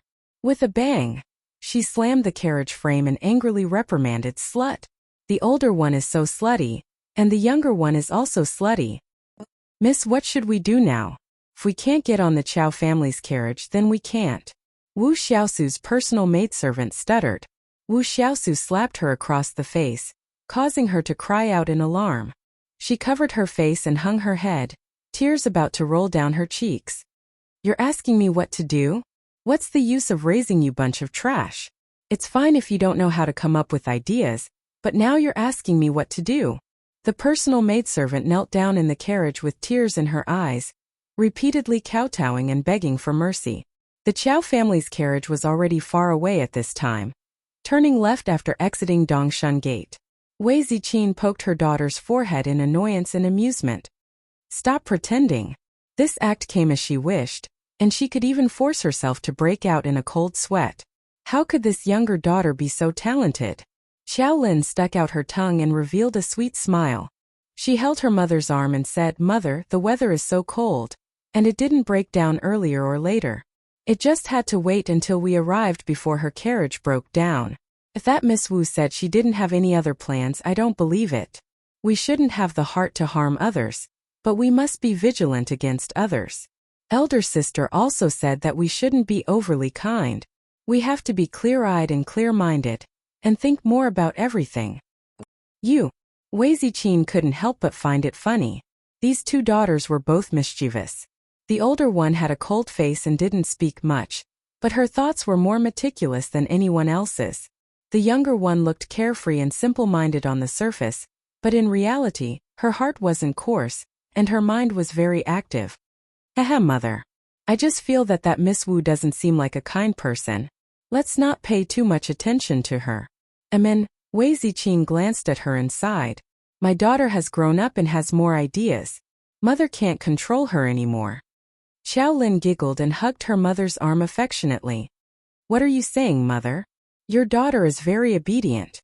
While the mother and daughter were chatting affectionately, a sword light suddenly flew over and chopped down on the carriage, instantly chopping off one of the shafts with a clang sound. The coachman couldn't control himself and rolled down from his position. Before he could make a sound, his head was chopped off by a flash of light in front of him. The mother and daughter duo grabbed Chunying and flew out of the broken carriage. The carriage that had fallen to the ground was instantly pierced by arrows like a hornet's nest. Chunying was extremely shocked. After landing on the ground, she hurriedly shouted, "Madam, second miss, quickly leave. Don't worry about this servant." More than a dozen adult men dressed in night clothes surrounded the mother and daughter duo. Their auras were very powerful. The moment they attacked, they fiercely attacked the two of them. Chunying stepped back. Xiao Lin's eyes darkened. At this moment, a sharp glint faintly bloomed in the eyes of the 11-year-old girl. Wei Ziqin waved her sleeve to block one person's attack, and she looked at the newcomers with a slightly dark expression. Who are you? You actually dare to attack an imperial court's madam in front of Dongshan Gate. Do you not want to live? The dozen or so night walkers didn't say anything. They only surrounded Wei Ziqin and her daughter and launched attacks without any regard for their lives. Among these dozen or so people, one of them was a level 9 mystic cultivator with extremely vigorous mystic energy. Wei Ziqin, a mere level 3 mystic cultivator, and Xiao Lin, a level 4 mystic cultivator, naturally weren't his match.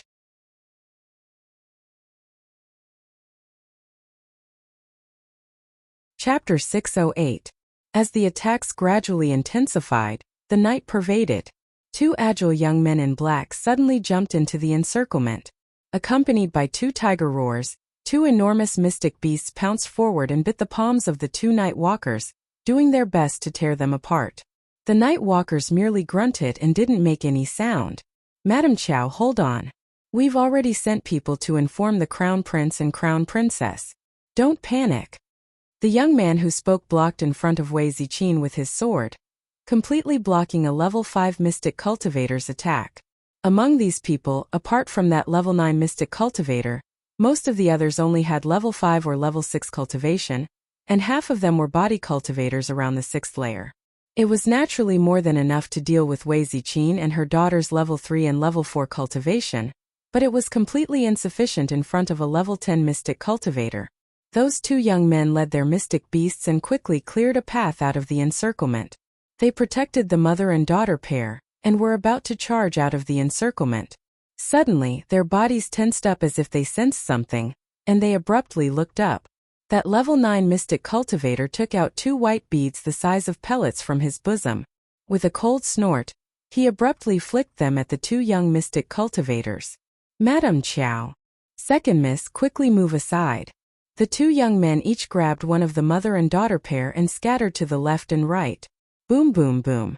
The sound of the level 11 mystic energy beads explosions tore apart the silent night and alarmed nearly half of the capital's citizens. Because the 2 young men wanted to protect Wei Ziqin and her daughter, their internal organs were impacted by the mystic energy beads explosions.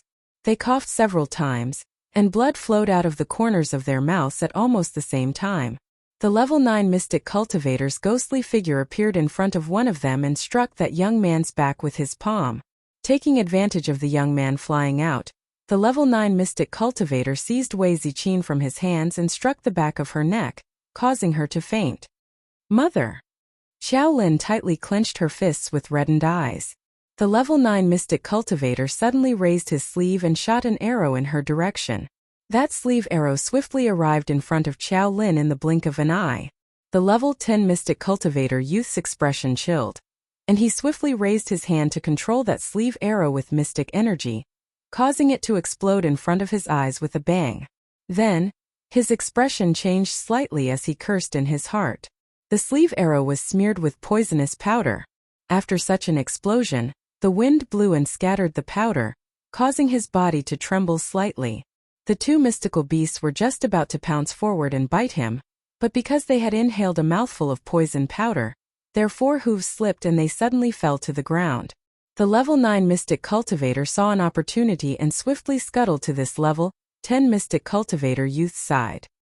He struck the youth's chest with his palm again, and his firm fingers grabbed Xiao Lin's pulse and exerted force. Jolin furrowed his brows in pain. Cold sweat dripped down his forehead as his body fell limply to the ground. The remaining 7 or 8 night walkers swarmed forward in a well-trained manner. They separated the unconscious mother and daughter, and carried them into 2 prepared carriages. Bayan, who was driving the carriages, berated twice before driving the carriages to the left and right to separate the mother and daughter and take them away. When the Crown Prince and Crown Princess rushed over, they saw the 2 carriages separating left and right as fast as lightning, and their hearts instantly skipped a beat. Your Highness! 2 black-clothed youths scrambled up from the ground and stumbled as they ran to them. They separately escaped to Huabei Gate and Jinan Gate.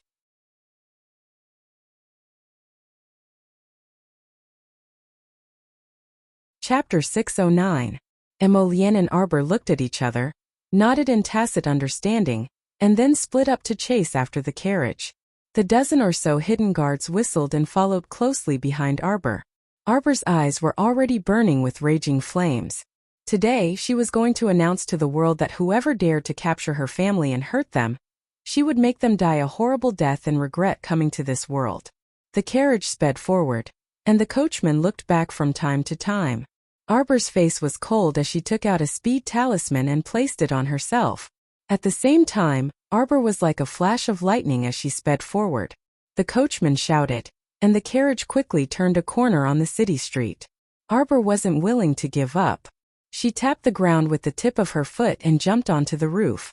She could only hear the wind blowing past her ears. Her speed was so fast that she left behind an illusory white shadow. Whoosh whoosh. After a few leaps, Xiaomu jumped down from the white eaves covered in a thick layer of snow. A harsh glint flashed through her eyes.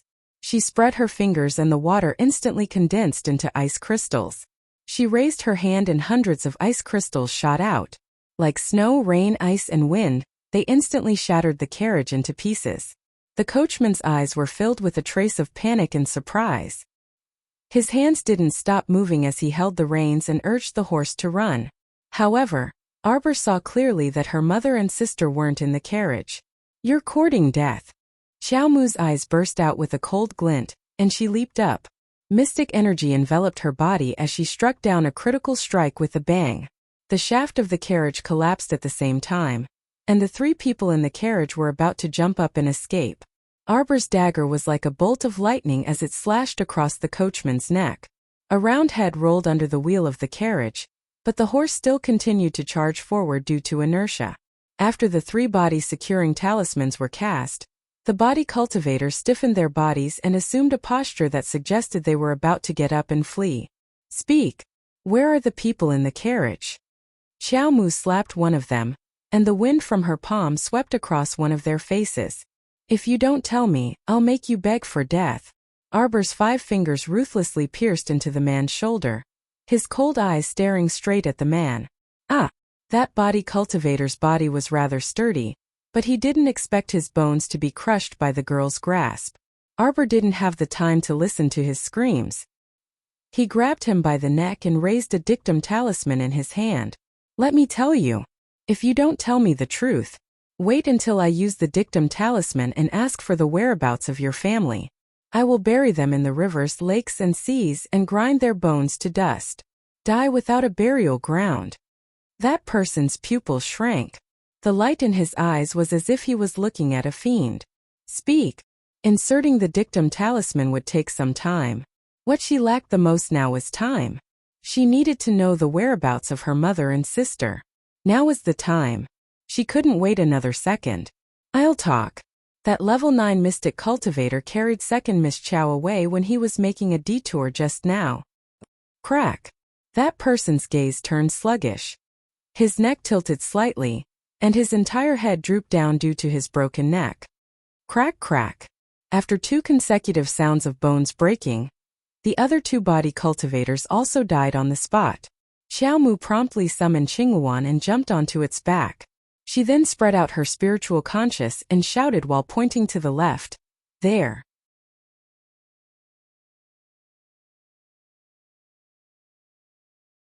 Chapter 610.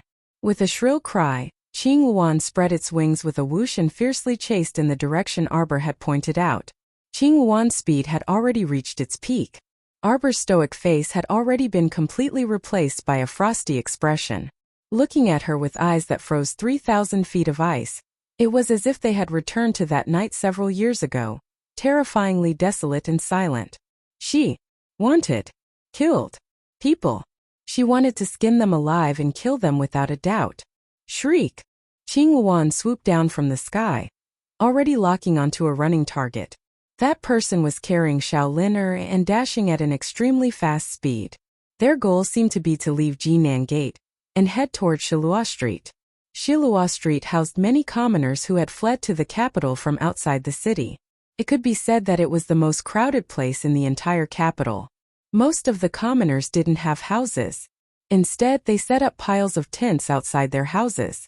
Those who could afford to live in houses on Shilua Street were usually mystic cultivators or body cultivators. If this guy ran into Shilua Street with his little sister and blended into the pile of tents, it would be troublesome to find them. Arbor hooked his lips in a sneer. He had already stood up from Qingluan's back and jumped down, slapping the immobilization talisman in his hand towards that person's back. However, once the immobilization talisman was activated, that person's body actually only swayed slightly before immediately continuing to run forward with nimble movements. She was about to cross Shilua Street's decorated archway and enter the tent area. Arbor's gaze hardened as he used his spiritual conscious to launch a swift and violent mental attack. Although she had yet to enter the spiritual realm, her mystic conscious had already advanced to spiritual conscious. The range of her spiritual conscious application was much wider than her mystic conscious. Not only could she infiltrate other people's inner worlds and clearly see their mystic veins, she could even launch an invisible attack. Under her spiritual conscious identification, the other party's cultivation was already clear as day. So it's a level 12 mystic cultivator, who used an aura-concealing talisman to disguise herself as a level 9 mystic cultivator? Arbor snorted coldly. His spiritual conscious had already infiltrated the other party's conscious and inflicted a lacerating injury. Ah! That mystic cultivator clearly didn't expect Arbor to have such a method. His conscious felt as if it had been ruthlessly struck by someone, and it almost started to shatter from the root. This made him flustered, and his grip loosened, causing Shaoliner to fall to the ground. Xiao Mu's figure abruptly shot up and flitted past her younger sister. She directly tossed her backwards, directly throwing her to the several hidden guards that had followed closely behind her. "Don't interfere." Arbor stretched out his 5 fingers and shook them behind him. His eyes were filled with severity as he coldly gazed at the level 12 mystic cultivator in front of him. "Such a beautiful snowy night. Let's not disturb the commoners of Shilua Street. Life isn't easy. Don't cause trouble for others." After saying this, she actually pulled out an extremely thin vine from her sleeve and coldly looked at that mystic cultivator. "Since I can't use a dictum talisman on you, then forget it. I'll use some other methods to make you speak." That person couldn't help but let out a snort of laughter. "Little girl, you're quite arrogant. Unfortunately, I don't know if you'll have the life to return to your Eastern Palace alive." "Is that so?" Arbor's lips curled into a meaningful sneer. She abruptly swung the vine in the direction of the level 12 mystic cultivator, aiming straight for his face. At the same time, Arbor used another spiritual conscious attack. Using 2 spiritual conscious attacks in a short period of time had already reached the limit of her spiritual conscious usage, because she wanted to end the battle quickly.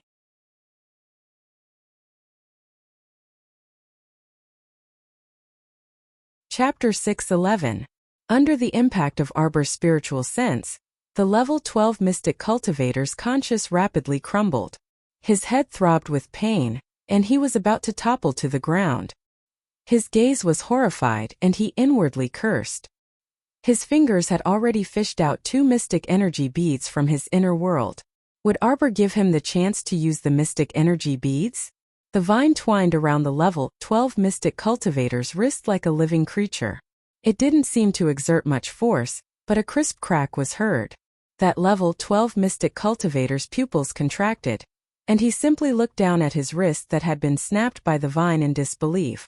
How was this possible? How could a thin and soft vine break his wrist in a matter of seconds? Was this still the body of a level 12 mystic cultivator? The 2 mystic energy beads were nimbly swallowed by the vine, and completely turned into nourishment for Chocho. This level 12 mystic cultivator would never have imagined that this vine was actually a clone of the sapling Chocho. It possessed a portion of the sapling's strength, so it was more than enough to deal with this level 12 mystic cultivator. Slap! The vine once again pressed forward and whipped that level 12 mystic cultivator's face. He could even hear the crisp sound of his cheekbone cracking. It seemed like his cheekbone had completely shattered. No! He tried his best to regulate his chaotic breathing and pacify his unbearably painful conscience. But Arbor wouldn't give him time to catch his breath. The vine whipped the level 12 mystic cultivator's limbs and face more than a dozen times in a row. The last hit directly sent that person's eyeball flying out of its socket. Arbor's lips curled into a mocking smile. "Now, do you still think that I can't return to the Eastern Palace?" The hidden guards shrunk their necks in their hiding places. Heavens! The Crown Princess's methods were far from what ordinary people could compare to. Perhaps she normally didn't care much about others, but once she was truly angered, her methods would absolutely be dangerous and severe. Dictum talisman. Arbor didn't waste words with him and directly threw a dictum talisman at him. The dictum talisman could be said to be ineffective against people with higher cultivation than her. But now, the person in front of him had already been beaten like a dog, and his conscience was almost shattered. His current cultivation could no longer be considered to be at level 12. Arbor wanted to test the effect of the dictum talisman. After waiting for almost a minute, her brows furrowed slightly. Just when he thought that the dictum talisman couldn't escape from the laws and was destined to lose its effect, Meng Chao suddenly realized something. A faint light suddenly flitted across the miserable level 12 mystic cultivator's glabella. Success! Arbor raised his eyebrows and went straight to the point. "Who sent you to kidnap Madame Chao and second Miss Chao?" Cough, cough, cough. The level 12 mystic cultivator coughed heavily on the ground and said hoarsely, "Yes, yes." He was under the effect of the dictum talisman, so he couldn't help but tell the person who had contacted him in detail. A bone-chilling coldness flashed through Arbor's eyes. She held the vine in one hand and picked up the panting level 12 mystic cultivator like a gunny sack with the other. She stood up and leaped down, heading toward the location he spoke of. The hidden guards behind her looked at each other and cried out in alarm before hastily running after her. As for her mother's side, Emolian definitely wouldn't have any problems handling it, so she wasn't in a hurry to find Crown Prince Mo. She merely picked up this person with a sneer on her lips as she dashed madly towards her target.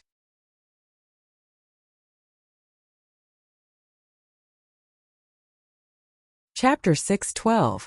At this moment, inside Sephora Flower Palace, two palace maids were kneeling in front of the soft couch and massaging Her Highness Consort Jing's legs as they carefully attended to her.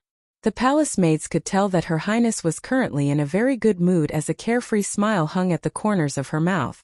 Your Highness, the Zheng Estate's second manager Qi has been waiting outside for a long time.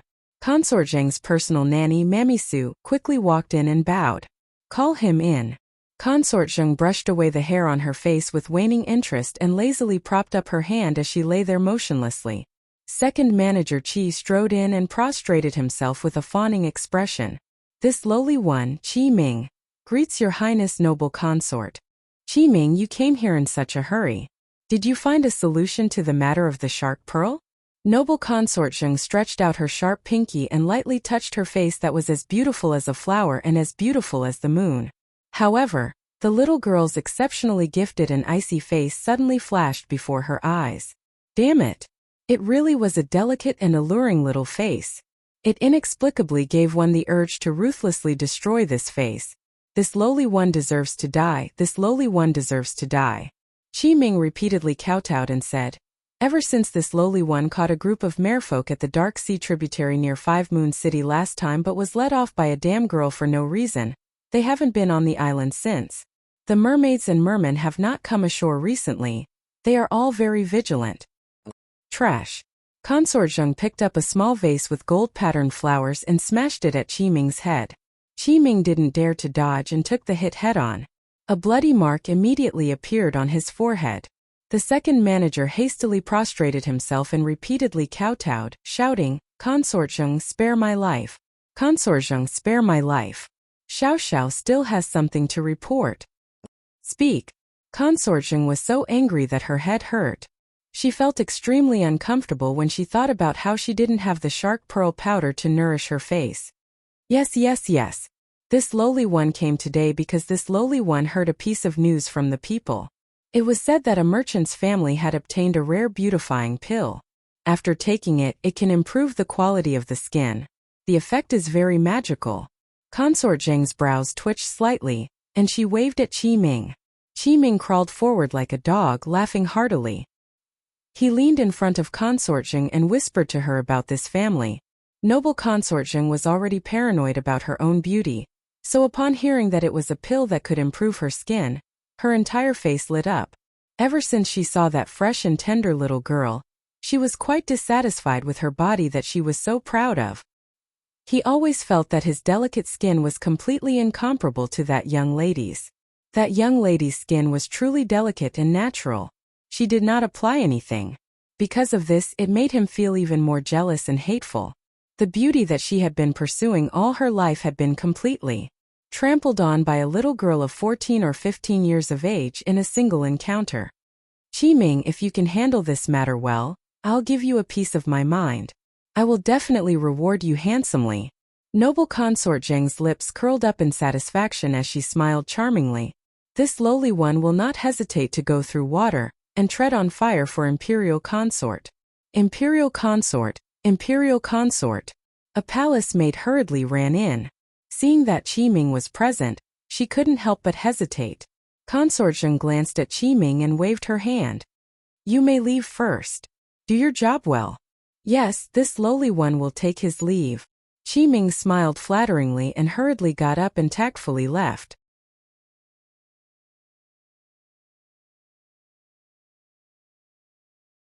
Chapter 6:13. Your Highness. That palace maid eagerly came forward and sang her praises. This servant just received a message. The crown princess traveled through the night and seems to be carrying something.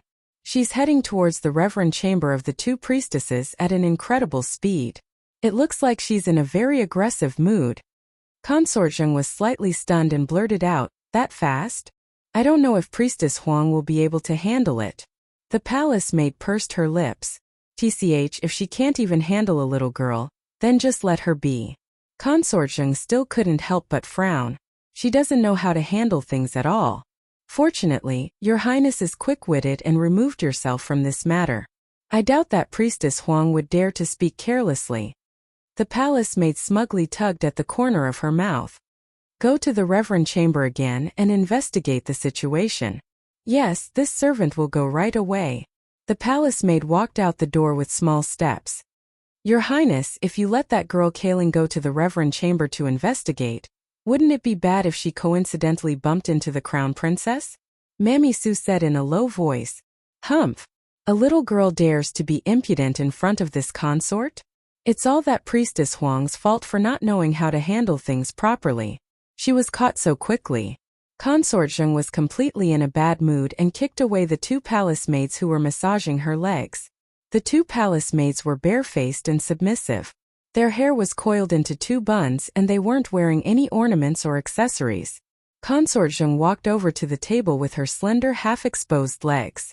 An old mama supported her slender, jade-like hand as she walked towards the table. Suddenly, she stopped in her tracks and shouted at a palace maid who was passing by, "Stop!" The palace maid was holding half a painting in her hands and walking past with a smile on her face. Her young face without any makeup instantly burned Consort Zheng's eyes. Noble Consort Zheng glanced to the side, and Nanny Su sighed faintly on the side. 2 eunuchs who were like wolves and tigers walked over and clamped down on that royal maid's arms. Ignoring that royal maid's screams, they dragged her outside. The half-drawn scroll in the palace maid's hand fell to the ground with a crash. Her eyes widened in fear, and her small mouth was suddenly covered by a eunuch's palm. She moaned as she was dragged to a small room at the side. A cold light flashed through Consort Zheng's eyes. She reprimanded arrogantly, "You must be up to something if you dare to laugh so lowly. Cut off her little face and feed it to the wild dogs." Woo-woo. The palace maid didn't even have the chance to beg for mercy before 2 eunuchs grabbed her by the arms and covered her mouth, dragging her to a small room to be dealt with. Soon ear-piercing screams could be heard from the small room. Not long after, 2 vicious eunuchs dragged out the palace maid whose face was completely unrecognizable. There was not a single piece of flesh on her face that was intact. They threw her directly onto a broken cart and dragged her out of the palace. They're all sluts. Consort Zheng pinched her fingers and curled her thin lips. Did they think that there would be a second shrew like Yunyang who would take advantage of loopholes? They all need to be taught a lesson. This consort's head hurts a bit. Help me to rest. Noble Consort Zheng swayed her slender waist as she gracefully walked into the bedchamber with Nanny Su's hand, who was silently bending her waist, holding onto it. However, she didn't know that the consequences of darling Qiao, that jinx, being stepped on by someone's tail were quite serious.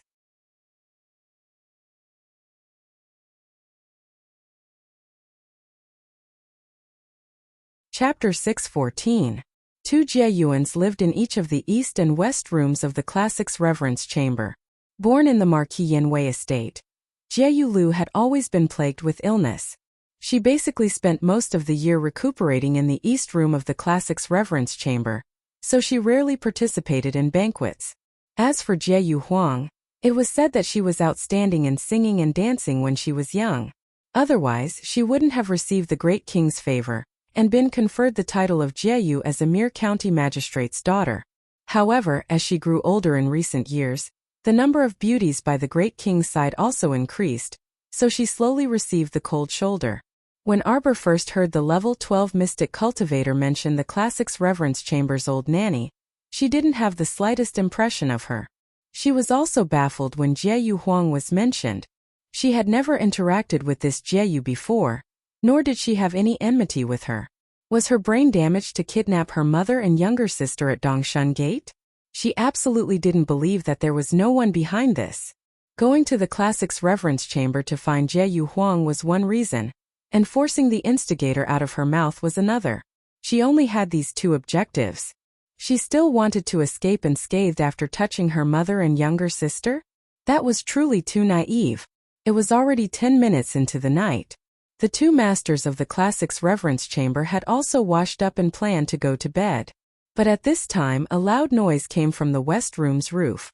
The sound of falling tiles and bricks instantly broke the silence of the night. Jieyu, who had just laid down on the bed, quivered and abruptly sat up. For some reason, ever since she accepted the work arranged by Her Highness the noble consort, her heart had been in turmoil, and her eyelids hadn't stopped twitching the entire night. At this time, hearing the loud noise from the eaves, she was somewhat stupefied and hastily shouted toward the outer courtyard. Someone quickly come. Go and see what happened. Bang! A ball-shaped person was kicked in from outside and rolled several times on the ground. Her head hit the wooden clothes rack in the bedroom and she cried out in pain. Her eyes rolled back and she was about to faint. Who dares to trespass into this Jieyu's bedroom? Jieyu Huang put on a brave front and climbed down from the bed. She angrily shouted, her eyes wide open. Dong! Accompanied by a muffled groan, a heavy object fell to the ground. Arbor's small face slowly emerged from the dim light. His cold eyes fell on beautiful Huang, who was only wearing a white undergarment. Do you still recognize this person? She kicked the level 12 mystic cultivator who was groaning softly on the ground. The level 12 mystic cultivator exerted a bit of strength on his toes and flipped his face in front of pure Huang, revealing his ghastly pale true appearance to her. Jieyu Huang exclaimed and took a step back, trembling. There was no doubt that she had accepted it. Xiao Mu was immediately angered to the point of laughter, and she coldly ordered, "Smash this ghastly place that harbors filth for me." Screech! Qingyuan circled in the sky and abruptly swooped down after receiving its little master's order. A mouthful of icicles sprayed down from the west wing's eaves, instantly slicing off half of the eaves. Boom! The earth-shattering noise completely alarmed the royal guards patrolling outside the high walls. However, because they didn't have a transfer order, the captain of the royal guards didn't have the authority to set foot in the harem for the time being. He could only lead a team of people to watch from the other side of the wall and look at each other in dismay. That noise just now was truly too loud. It seemed to have come from the classic's reverence chamber. However,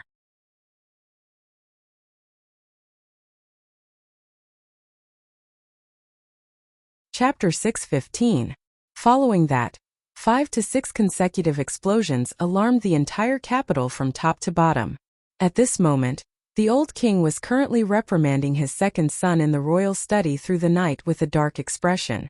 The second prince knelt at the old king's feet and sang a wonderful song to express his loyalty to his royal father and the entire Mo kingdom. He was just short of vomiting blood to act it out. Suddenly, he was alarmed by the loud explosions. The great king immediately jumped up from his seat and shouted angrily, "What's going on? Great king!" The steward eunuch Gong Chong and rolled in from the outside. His face was pale as he anxiously said, great king, it's not good. I don't know how pure Huang provoked the crown princess, but the crown princess brought such a huge mystical bird into the Reverend Cannon Hall in the middle of the night. Right now, she's angrily smashing pure Huang's Reverend Cannon Hall. What? The great king immediately jumped up from the ground. With his hands behind his back and a solemn expression, he angrily rebuked, ridiculous. Ridiculous. Hurry and pass down my orders. Mobilize the royal guards to the Reverend Cannon Hall, and stop the crown princess from causing trouble. Father. The second prince felt that he hadn't finished his performance yet, but he saw his father leave with a solemn expression. How could this be? He had to make things clear today. Otherwise, who knew what kind of changes would happen tomorrow? Scram! The great king was furious. He directly threw a stack of letters at the second prince's face.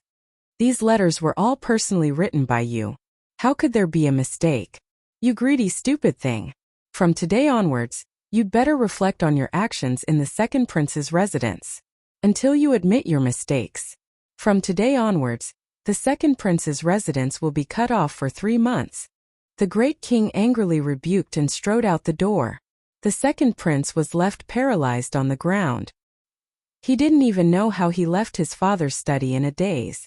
On the other side, Pure Lu was also alarmed. She sent someone to take a look and returned to report that the crown princess had come knocking.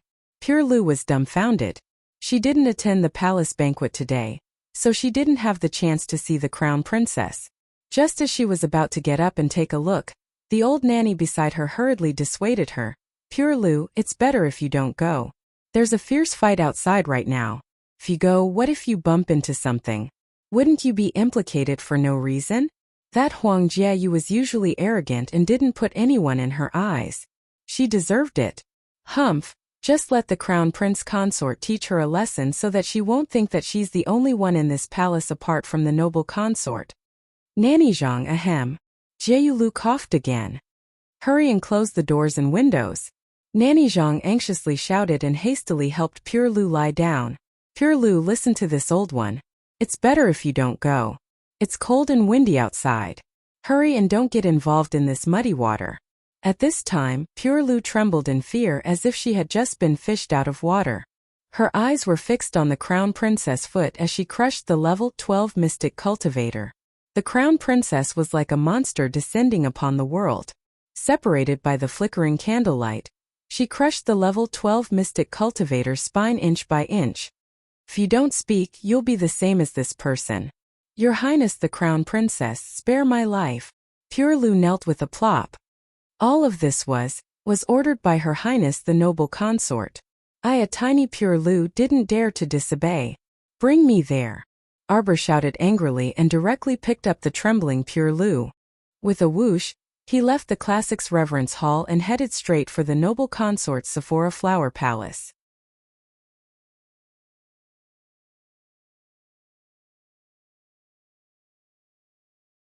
Chapter 616.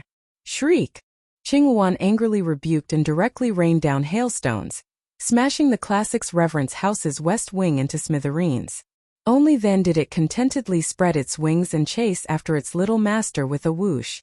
When Nanny Zhang heard the commotion outside gradually dwindle, she finally sighed in relief. She raised her embroidered handkerchief to wipe her sweat before hastily instructing the junior royal maid beside her to go investigate. When Jiayu Lu and Nanny Zhang returned, they heard that the entire west wing had been smashed to smithereens without a single intact brick or tile to be seen. The two of them looked at each other in bewilderment, completely at a loss for words.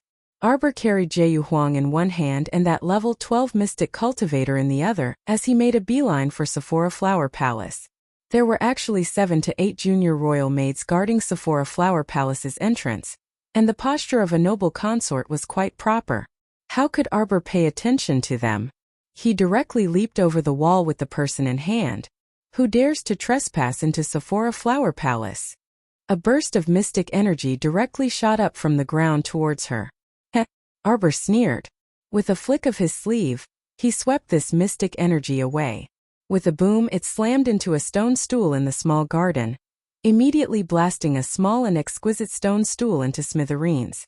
The expression of the royal maid who attacked turned apprehensive, and her entire body involuntarily shuddered.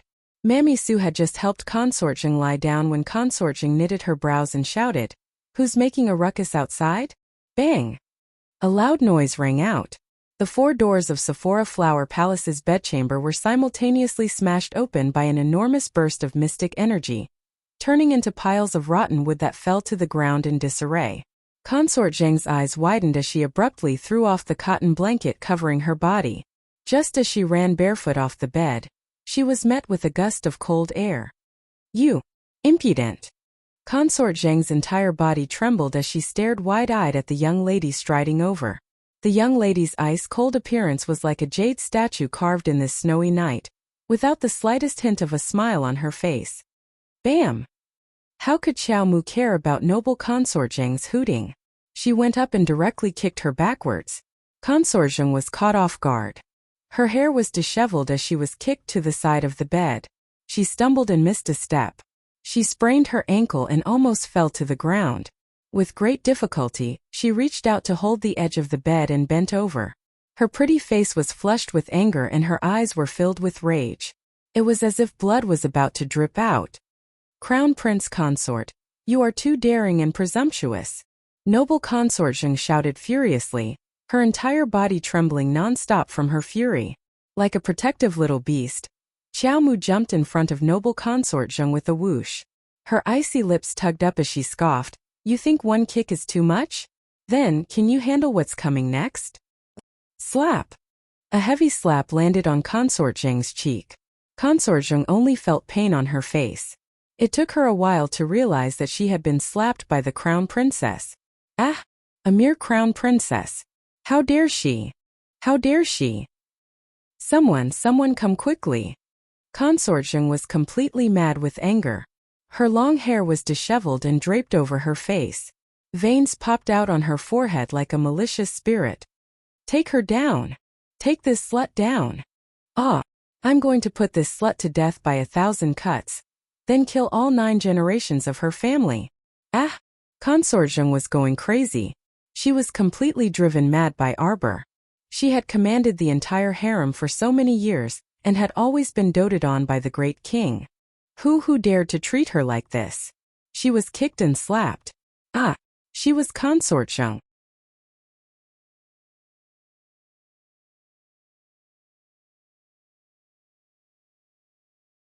Chapter 6:17. Young he wants to put our crown princess to death by 1,000 cuts. She even wants to execute her entire clan?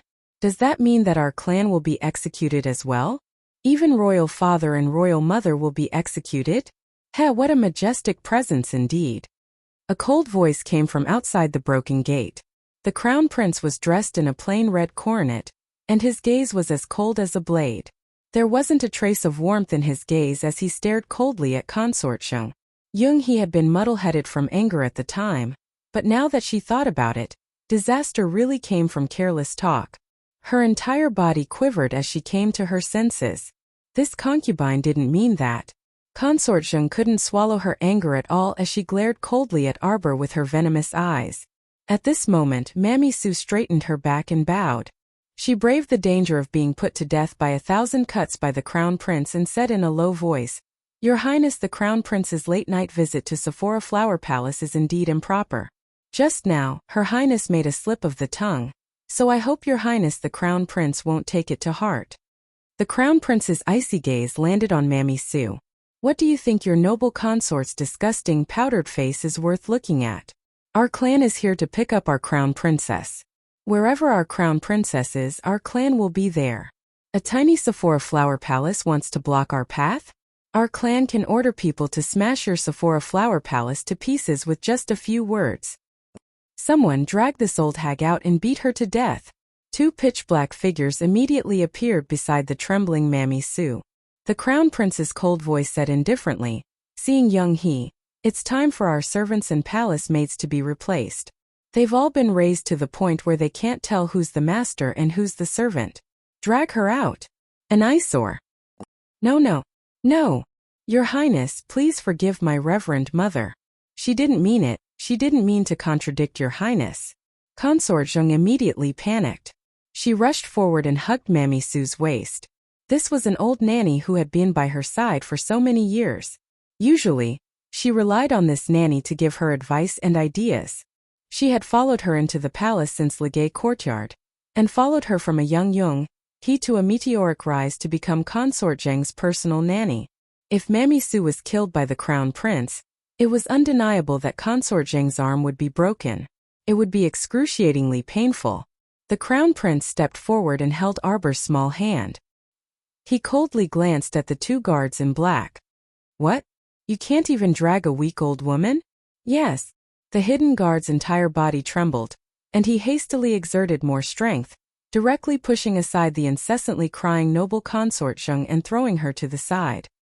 He then dragged Nanny Sue, whose eyes were flickering continuously, outside. Suddenly, a powerful mystic energy exploded from Mammy Sue's body, and she abruptly pushed aside one of the guards. The crown prince's lips curled slightly. He raised his finger, and 5 streaks of fire shot towards Mammy Sue's face like crafty little snakes. "The great king has arrived." The eunuchs and palace maids who had rolled into a pile outside the palace hurriedly cried out, great king, hurry and save Her Highness the noble consort. Her Highness the noble consort is about to be beaten to death by the crown princess." Ah! How could Mammy Sue resist Emolien's fire spirit? She was hit head-on by a beam of fire. Her entire body flew up and fiercely crashed into the flower caltrop cabinet. Bang! After a loud sound, the flower caltrop cabinet exploded, and the falling pieces of wood buried Nanny Sue in a messy manner. Nonsense! The great king angrily berated. "Why aren't you stopping?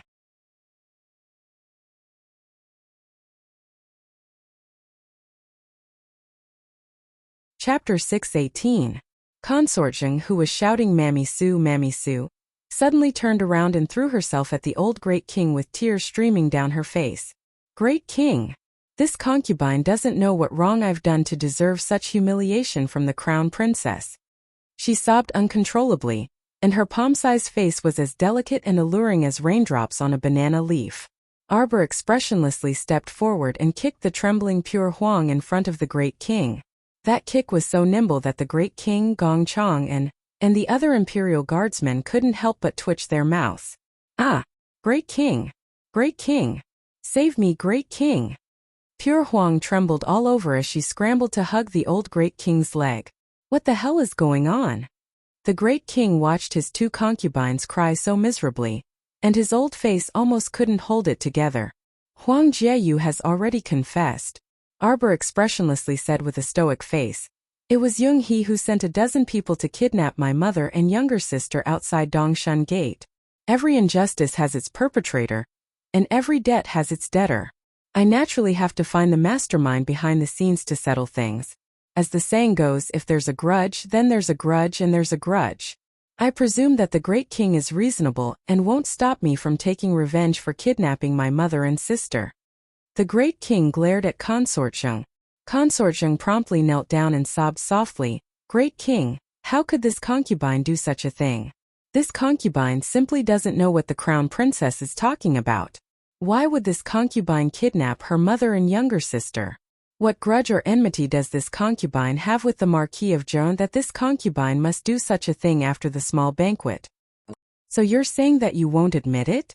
Xiao Mu coldly curled her lips as she swept her gaze towards the uncontrollably trembling Pure Huang. I didn't do anything.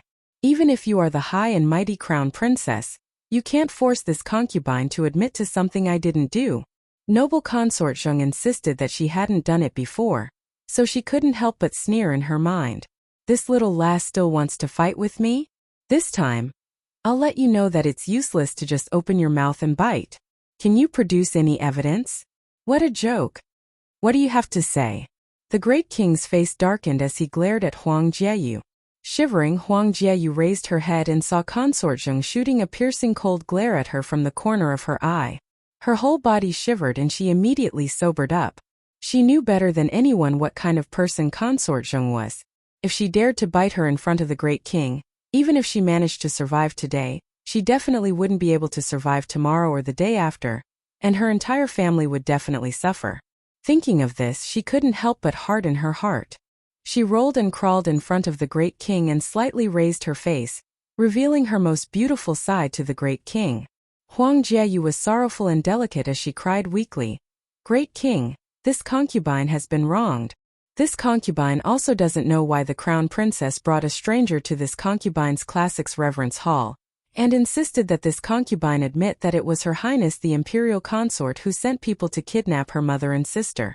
Huang Jieyu, you better think carefully before you speak, the crown prince coldly said, his gaze as if he was looking at a corpse.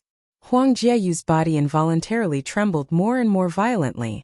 She sobbed loudly as she crawled in front of the Great King and cried, Great King, this concubine really didn't do anything. This concubine can swear to the heavens that if I sent people to kidnap Her Highness the Crown Princess mother and sister, let this concubine be burned by heavenly fire and die a horrible death. Arbor coldly glanced at this woman. I originally had no enmity with you, but today you just had to reach out to my family. I will definitely not let this matter rest.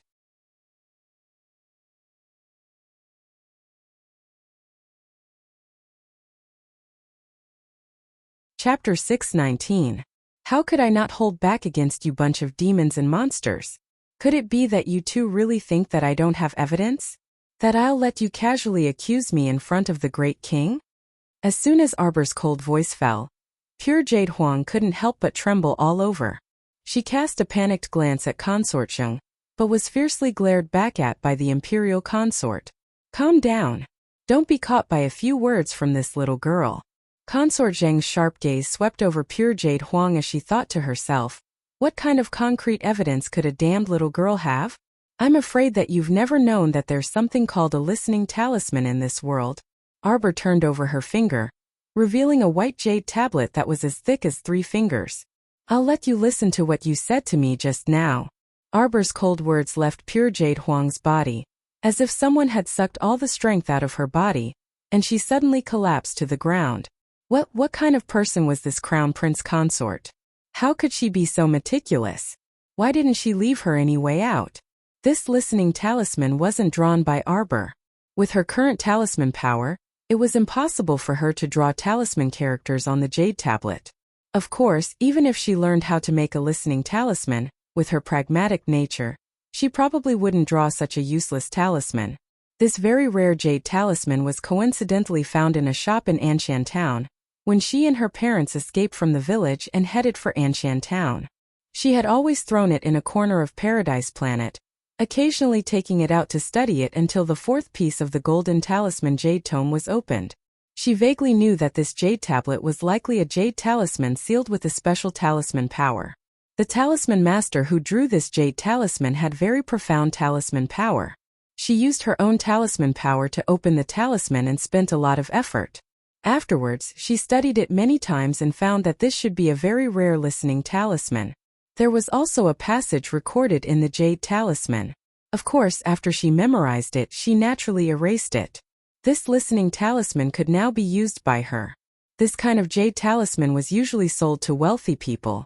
Legend has it that there was a prince who loved the voice of a prostitute.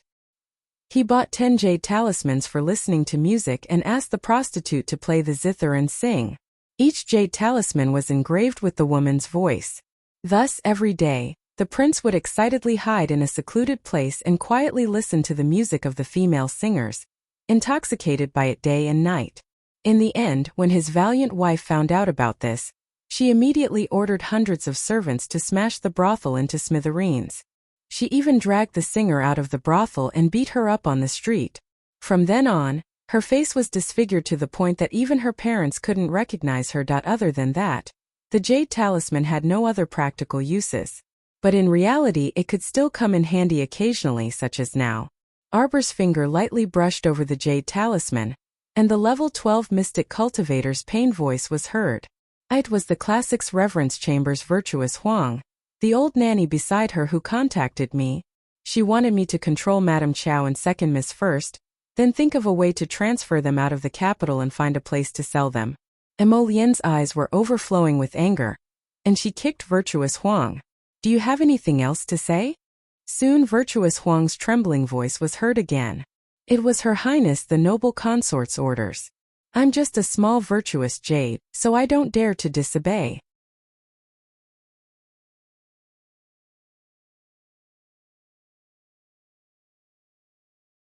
Chapter 620. In this palace, I'm afraid that only you, Young-hee, are worthy of the title of Noble Consort. Arbor's cold gaze shifted to Consort Zheng, causing her to shiver for no reason. Consort Zheng couldn't help but be inwardly alarmed. This little girl had already dug a hole long ago, and was waiting for them to jump in before lazily taking out the evidence in her hands. How could she be so scheming? Was this still a 14 or 15-year-old girl? It wouldn't be an exaggeration to say that this kind of scheming person was someone who had decades of experience. Young-hee, what else do you have to say?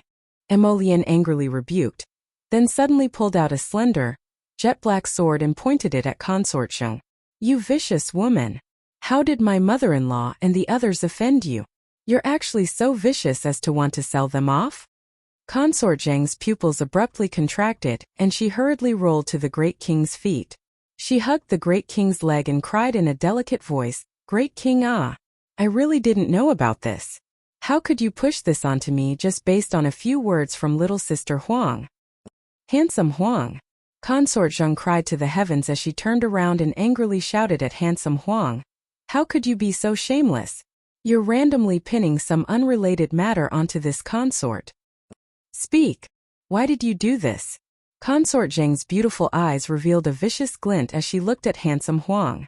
Her thin lips moved slightly as she faintly spat out a person's name.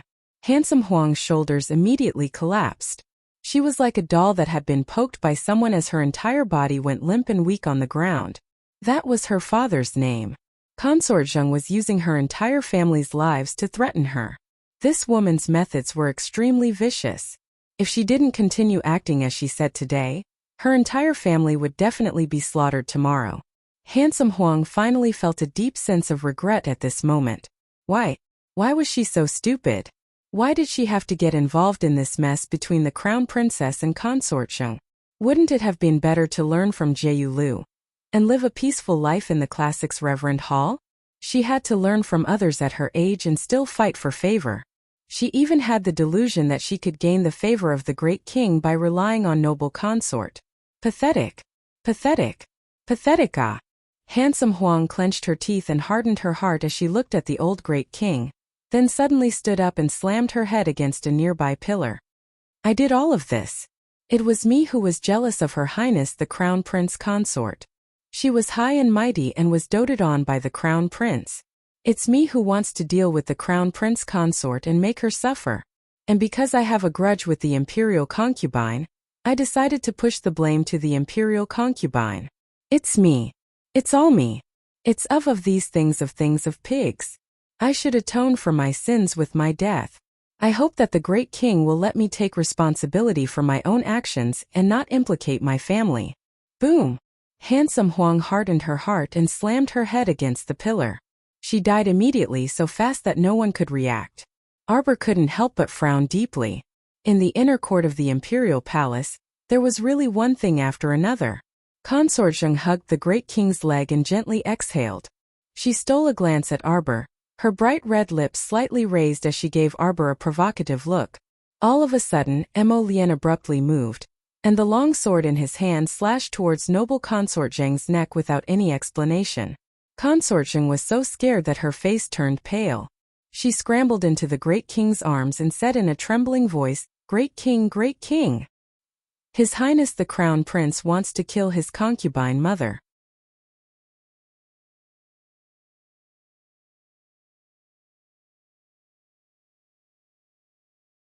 Chapter 621.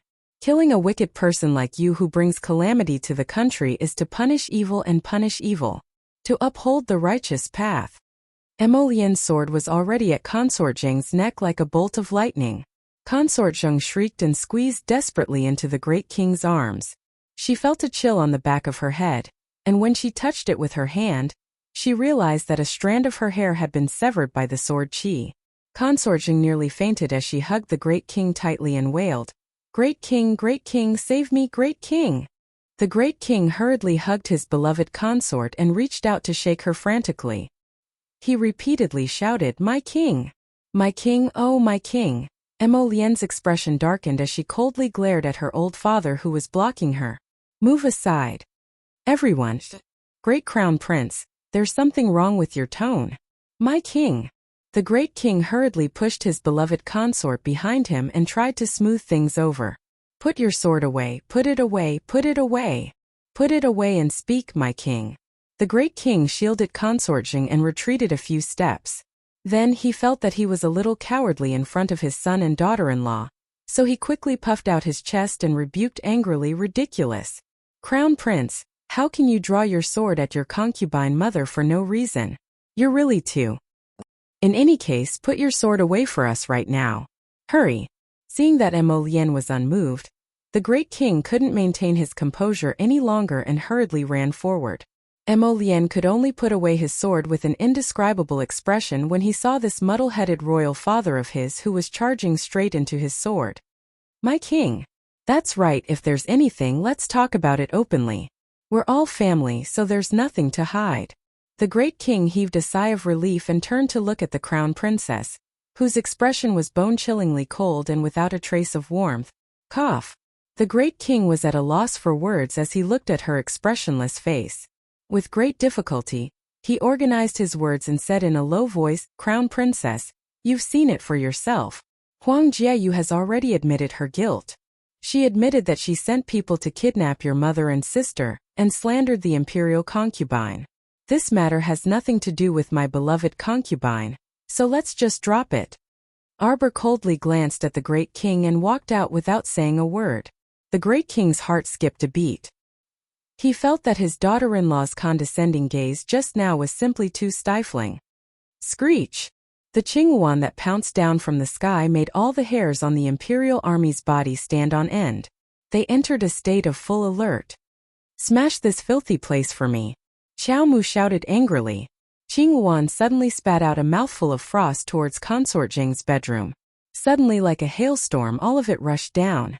The entire roof was smashed into a sieve by this terrifying gust of wind, snow, and frost. Rubble fell from the holes in the roof. The imperial army hastily protected the great king and the imperial concubine as they rushed out of the bedroom. The crown princess leaped onto Qingyuan's back and looked down on the common people. Her voice was unprecedentedly cold and frigid. "Younghe, today I'll give the crown prince face and let you off. If you do it again in the future, I don't care if you're the heavenly emperor or the 6 prefectures and 3 prefectures, I want your entire family to die without a burial ground. Just like this palace." Boom! As her voice fell, Consort Jing was at a loss for what to do. Her eyes bulged as she looked behind her. She saw that the perfectly fine Sephora Flower Palace's main hall and bedroom had been completely pulverized in a matter of seconds and turned into rubble. The old great king clutched his chest in shock.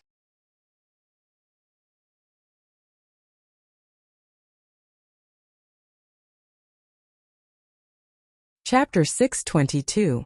Lord Father, look after your concubine well. Don't make a single mistake. Emolian coldly threw down these words and leaped to the little fellow's side. She raised her hands to pull her into her embrace and patted her comfortingly. Qingyuan let out a long cry and then flapped its huge wings, carrying the crown prince and crown princess back to the eastern palace. Consort Jing only dared to let out a long sigh of relief when she saw that the two were far away. She delicately laid in the great king's embrace and cried, "Great king, ah! Look at that crown prince. Even his concubine is so arrogant and insufferably arrogant. He doesn't put Chunxia in his eyes at all. That's how that couple tortures me. Their concubine mother, wooer, great king, you have to uphold justice for Chunxia. Great king." The old great king's head hurt from her noise and a trace of anger appeared in his eyes. He fiercely shook off Younghe's hand and flung her to the ground. "Don't think that this humble one doesn't know what you've done. This humble one was giving you face in front of the crown princess just now." The old great king angrily reprimanded. "That Huang Jieyu is clearly one of your people. You still won't admit it? Look at what kind of foolish thing you've done. Why did you go and capture the crown princess's mother and sister for no reason? You're just looking for trouble. If it wasn't for little 15's sake, this humble one wouldn't have bothered to save you just now. This humble one just doesn't want little 15 to lose her mother's care at such a young age." "Great king! I'm innocent, Great king!" Consort Jing cried until tears fell like pear blossoms, her delicate body trembling. She walked a few steps on her knees and knelt in front of the old great king as she cried, "Great king! No matter what, Chunxia is still the crown prince and crown princess's concubine mother. How can they treat me like this? Disrespecting one's concubine mother is unfilial.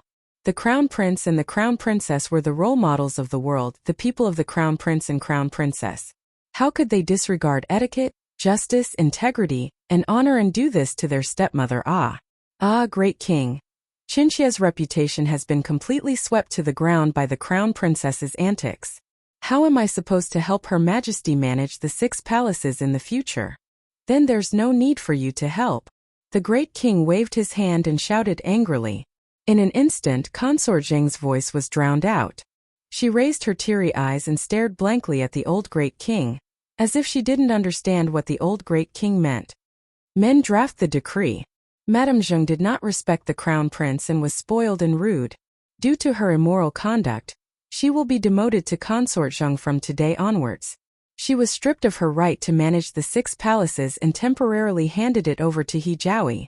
I hope that Consort Jing will properly repent in the palace and not take half a step out of the palace without our orders for a month." After saying this, the old great king turned around in a huff and was about to leave. Consort Jing almost fainted on the ground, but Mammy Su, who had hurried over, supported her body. Consort Jing wept to the heavens as she hugged the great king's leg and repeatedly shouted, great king, please retract your orders, great king. Chunxia knows her wrongs, great king. Great king.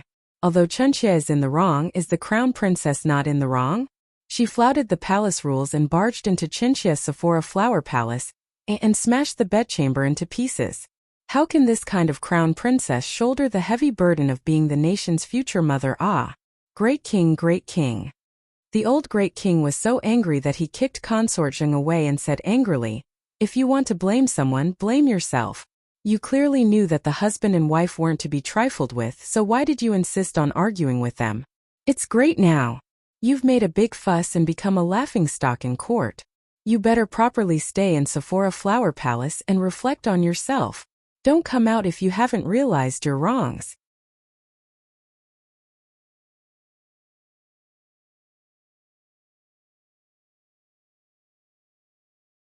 Chapter 623. The great king was so angry that he didn't even mention the 1-month deadline. It was as if he wanted to banish Consort to the cold palace and keep her in Sephora Flower Palace to reflect on her actions. Mammy Sue shuddered in fright when she heard the meaning behind the great king's words. She hastily crawled forward to cover Consort Zheng's mouth and dissuaded her in a low voice. "Your Highness, don't say any more, Your Highness. Your Highness, quickly kowtow and express your gratitude." Consort Zheng finally fainted.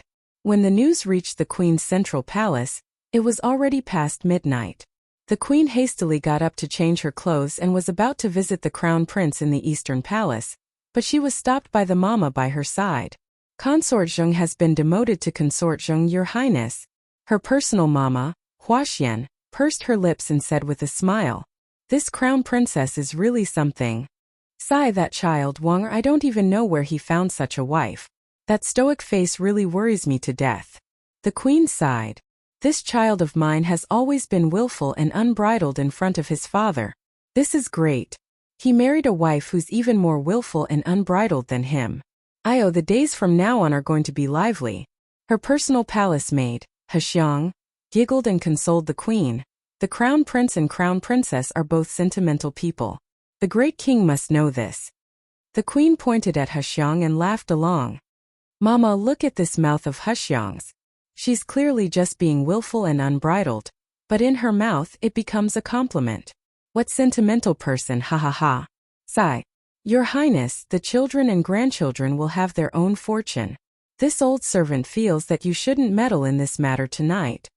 The old mama said. The great king must still be in a fit of anger right now. This servant also heard that the great king summoned the second prince to the imperial study at 10 o'clock tonight. The old mama lowered her voice and whispered into Empress Zhao's ear. The queen nodded. This Consort Zheng is really strange. Why was she so impatient to make a move on the crown princess's mother and sister at Dongshan Gate? This doesn't match her usual cautious demeanor. This servant heard that His Highness the Crown Prince even affectionately called the crown princess's mother.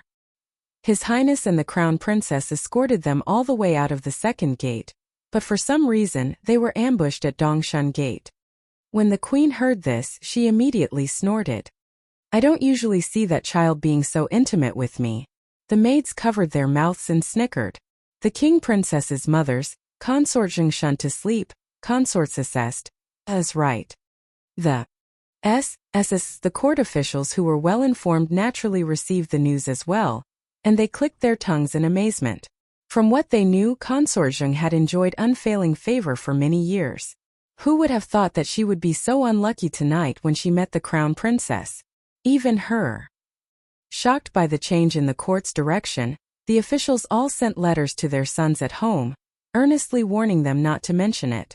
After Arbor returned to the Eastern Palace, although her face was expressionless, Emolian knew that she was still angry.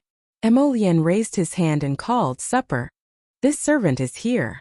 Didn't you say that he summoned the Zheng estate second steward today? Go find out what's his cause." The crown prince ordered. "Yes. This servant will go immediately. Darling, don't be angry. We'll secretly take revenge." Emolian hugged his little wife and stroked her hair. "I'll write you a monthly ticket tomorrow."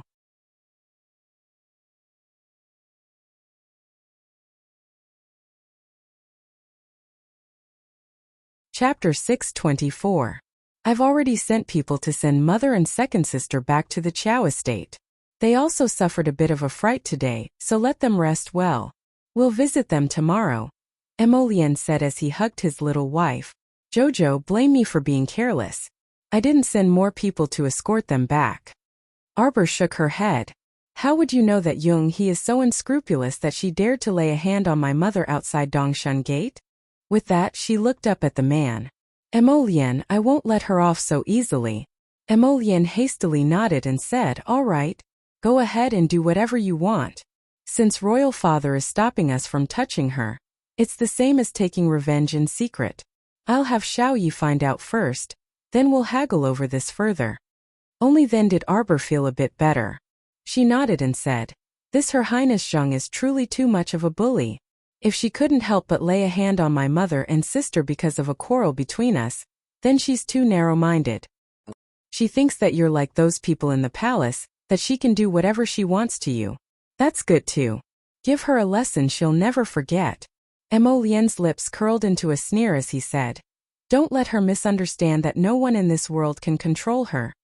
Jojo, you must be tired from today's torment. Rest early. Oh, that's right, give me your broken ferrule and Debeo. I'll see if I can repair it. It can be repaired. Arbor's eyes suddenly brightened. It should be possible. Emolian couldn't help but feel very happy when he saw a glimmer of light appear on her face. He raised his hand to pinch her little face and said, I obtained a top-grade material earlier. I reckon that not only can it be repaired, it might even improve by leaps and bounds. What leaps and bounds? Darling Qiao was curious. But the Crown Prince didn't say anything and only reached out to tease her little face. You'll know after I give it to you. Okay.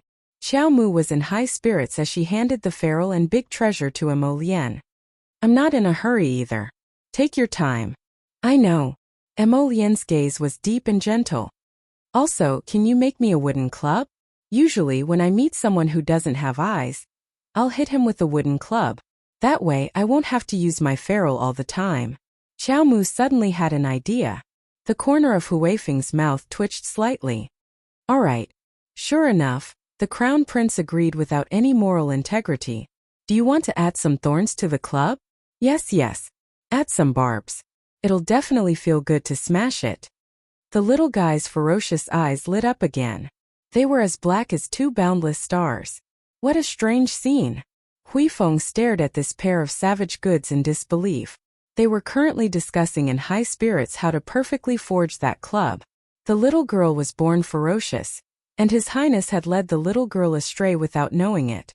Did His Highness' conscience not hurt? Let's go. Emolian's voice brought our dear Huifeng back to his senses, and he hurriedly followed the Crown Prince out of the bedchamber. Huifeng, what was that expression on your face earlier? You don't agree with this Crown Prince's actions? The Crown Prince asked calmly. Huifeng really wanted to be like Hidden Flower and fawningly say to His Highness the Crown Prince, of course not. This subordinate thinks that everything your highness does is right. But he really wasn't that shameless, so he could only harumph, and oh your highness. The Crown Prince nodded with his hands behind his back.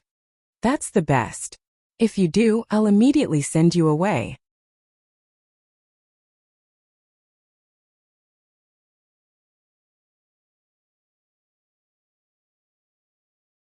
Chapter 625. Huifeng inexplicably felt a chill on the back of his neck, and he turned to glance at the night. It must be because the night wind has gotten stronger. Your Highness, are we still going back to the study? Emolian turned to glance at the slightly dimmed light in the bedchamber and sighed at the night. Tough life. Who knows when I'll be able to openly enter the room? Your Highness. Huifeng was too embarrassed to ridicule His Highness when he saw how reluctant he was to part with her. My lord, it's just one night of not seeing the little miss. You'll report in on time tomorrow morning. Do you have to make it look like a parting of life and death? Poo. There's no parting of life and death. Let's go. Emolian listlessly stuffed her hands into her sleeves and pitifully turned to leave. Cold winds blew the entire way, and her back was bleak as she stumbled across a thick layer of snow. Huifeng couldn't help but twitch his mouth as he thought. What am I acting for? The little miss isn't even here. You're acting so well, and the little miss can't see it at all, so she definitely won't keep you. How is the study inconvenient for you? With your cultivation, you can reach the study in 3 seconds if you fly normally. Yet you have to walk like a tortoise, so you have to stagger through the snow. The small bedroom in the study has already been filled with bathing water, filled with charcoal, and brewed with hot tea. What's missing from you? Not long after Emolienne left, a crack opened in the bedchamber's window, and Darling Chow's large eyes peered out from the crack. A trace of snow drifted into her eyes as the cold wind of the snowy night blew. So cold. She narrowed her eyes slightly and closed the window before hopping onto the bed and covering herself with the blankets again. However, she couldn't get the Crown Prince's pitiful back view out of her mind. If it's still snowing too late tomorrow, shouldn't she chase him to the study to sleep? It shouldn't be a problem for him to stay the night, right? She wondered if the study was warm or not. This was his bedchamber to begin with, but she had taken over the magpie's nest the moment she came. Tomorrow. Our dear Chow Mu hugged the blankets and turned over, curling up and falling asleep in a daze. Early the next morning, Arbor was woken up by a series of squeaking noises. He opened his eyes and was momentarily at a loss. 3 thumb-sized black-winged butterflies fluttered towards her. They're back. Chow Mu immediately opened her blankets and sat up, somewhat sober. Little master, little master. Xiao Zhao's crisp voice rang in her ears. The mansion you asked me to investigate has been bustling with activity these past 2 days. Hurry up and tell me, Arbor urged as he put on his clothes. That family has been making a ruckus since the night before yesterday, Xiao Xiao said briskly. First, a thief broke into the mansion and snuck into the study to steal something. He was caught red-handed. Last night there was even more drama going on.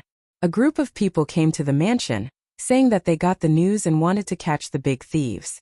The one who stole from the study. Yes, that's him. But is it that easy to search the second prince's residence? Arbor was stunned. The residence that she had asked Butterfly to keep an eye on was the second prince's residence.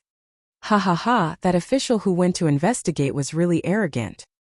He said that the big thief stole something from the imperial concubine and came to investigate after getting wind of it. Without any explanation, he searched that person's residence from top to bottom. Xiao Xiao smiled happily. Butterfly said that they didn't find anything. That big thief actually disappeared in the end. What a joke.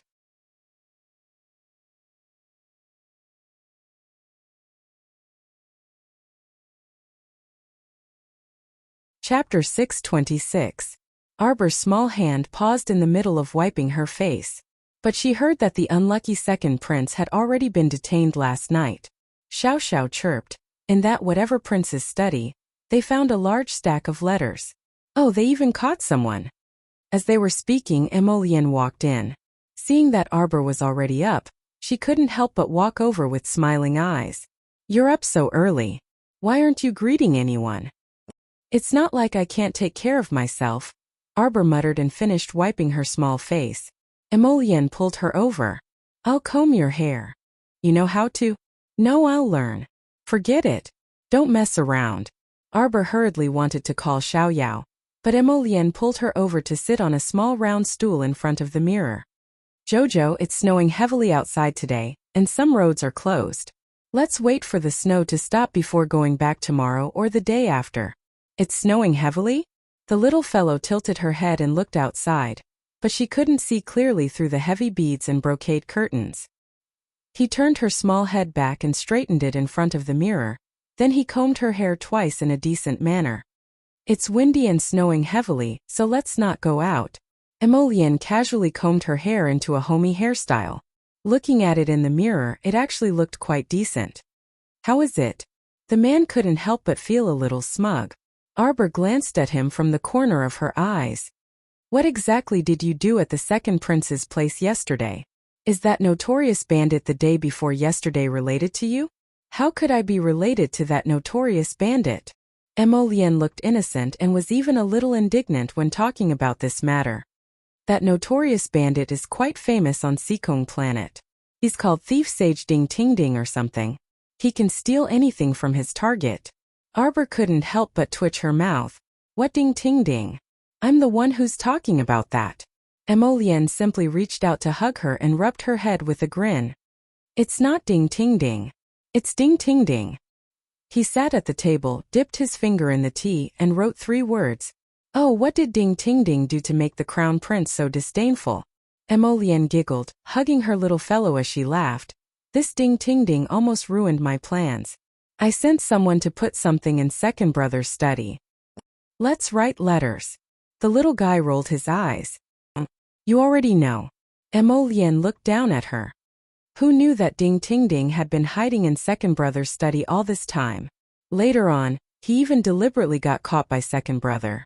Doesn't that mean he witnessed you finding someone to frame the second prince? Arber's face suddenly turned serious. Emolienne smiled. What do you mean by framing me? Those letters are real. It's just that he wasn't in the study before. Second brother has colluded with a descendant of the West Cho kingdom and hid him in the second prince's residence. Later on, Lord Gu found him and caught him red-handed. This can't be wrong. That Lord Gu, how did he happen to receive the news and rush to the second prince's residence? Arber glanced askance at the crown prince. I just had someone leak the news that Ding Ting Ding was in the second prince's residence. Naturally, someone couldn't sit still and jumped out for me, the crown prince said with a smile. Xiao Yao came in with a row of junior royal maids to set the table. When she saw her 2 masters stuck together again, she couldn't help but cover her mouth in secret amusement. Ding Ting Ding really ran away. He's very good at running. The crown prince harumphed, his expression displeased.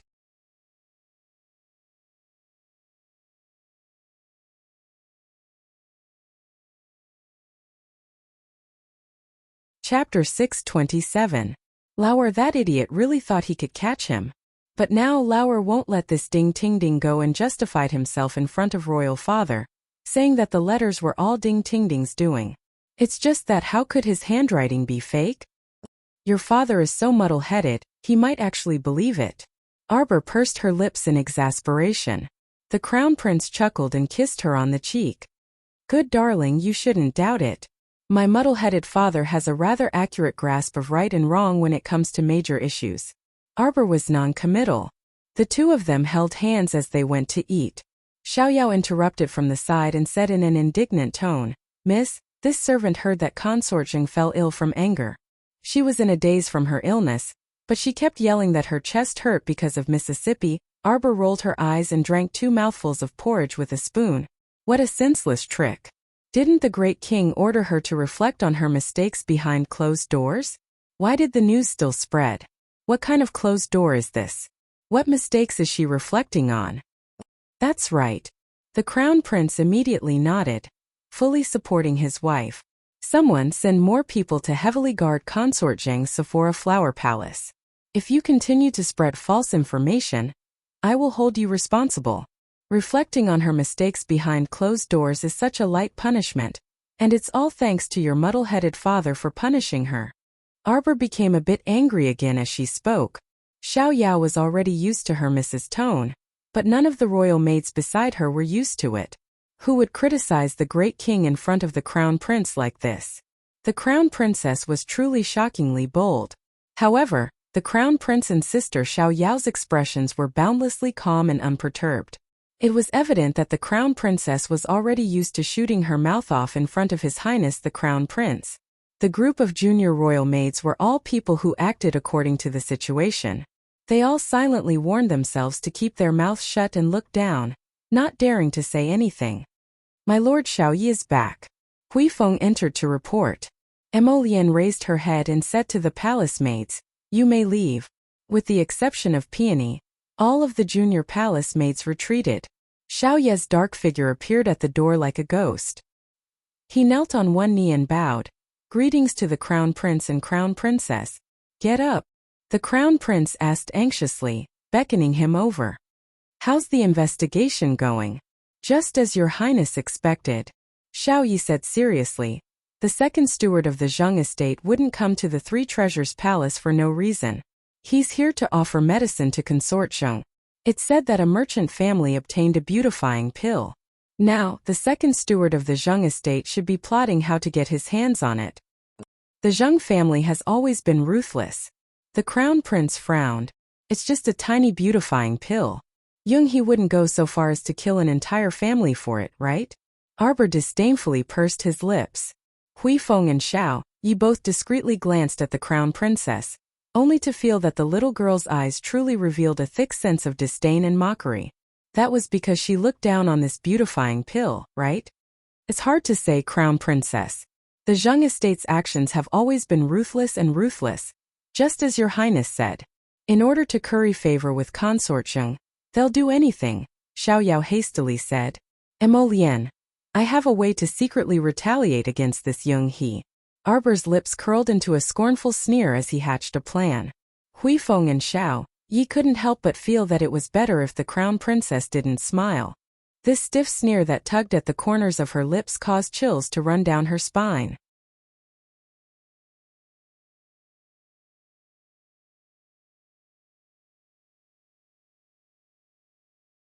Chapter 628. It was as if a knife had slashed the corner of an ice sculpture's mouth, suddenly splitting it open. The cold laughter was so lifeless that it made people shudder uncontrollably. Emolian leaned in to listen, gently gazing at this little person as she listened. The two subordinates couldn't help but shudder again. They felt that the crown prince consort wouldn't be saying anything good right now, but just from the crown prince's expression, it was as though the crown prince was listening to the crown prince consort's warm and gentle voice as she spoke of her true feelings. It was a very strange scene. After saying that, the two of them looked at each other and continued to eat happily, not caring about the mood of their two subordinates who were looking at each other. Arbor wiped her small mouth. I'll go to the garden to use the summoning talisman in a bit. Ever since she summoned Weak Chicken, it was useless no matter how she tried. She couldn't summon any ferocious beasts. Thus, she suspected that the summoning talisman couldn't summon an unlimited number of beasts. Perhaps it was related to her own talisman energy. For example, after she summoned a strange permanent Qingluan as a beginner talisman practitioner, she might have already reached the limit of her talisman practitioner level.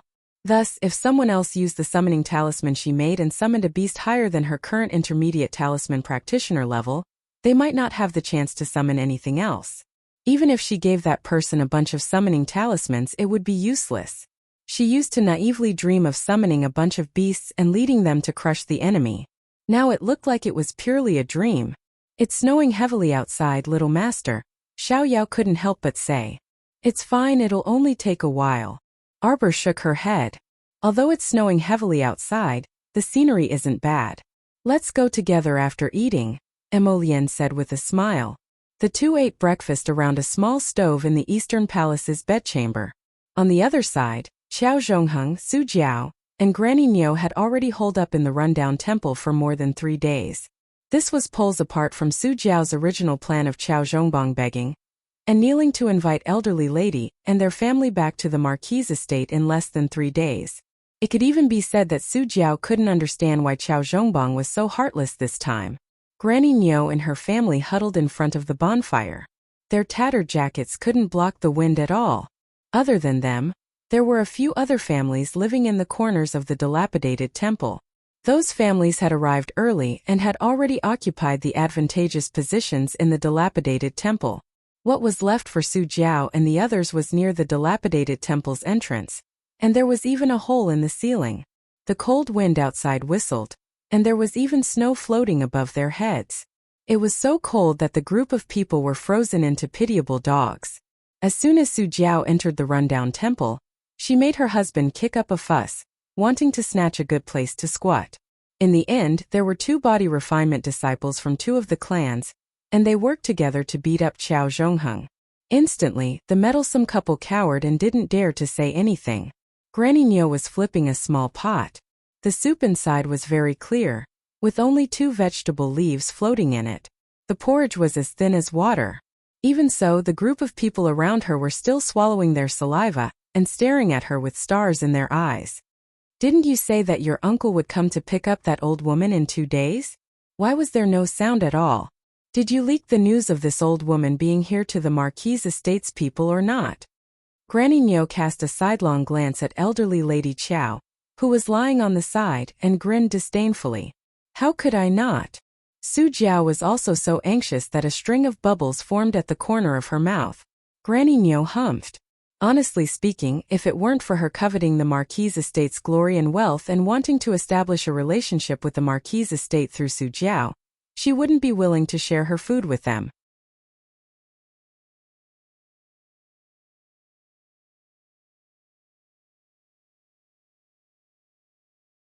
Chapter 629.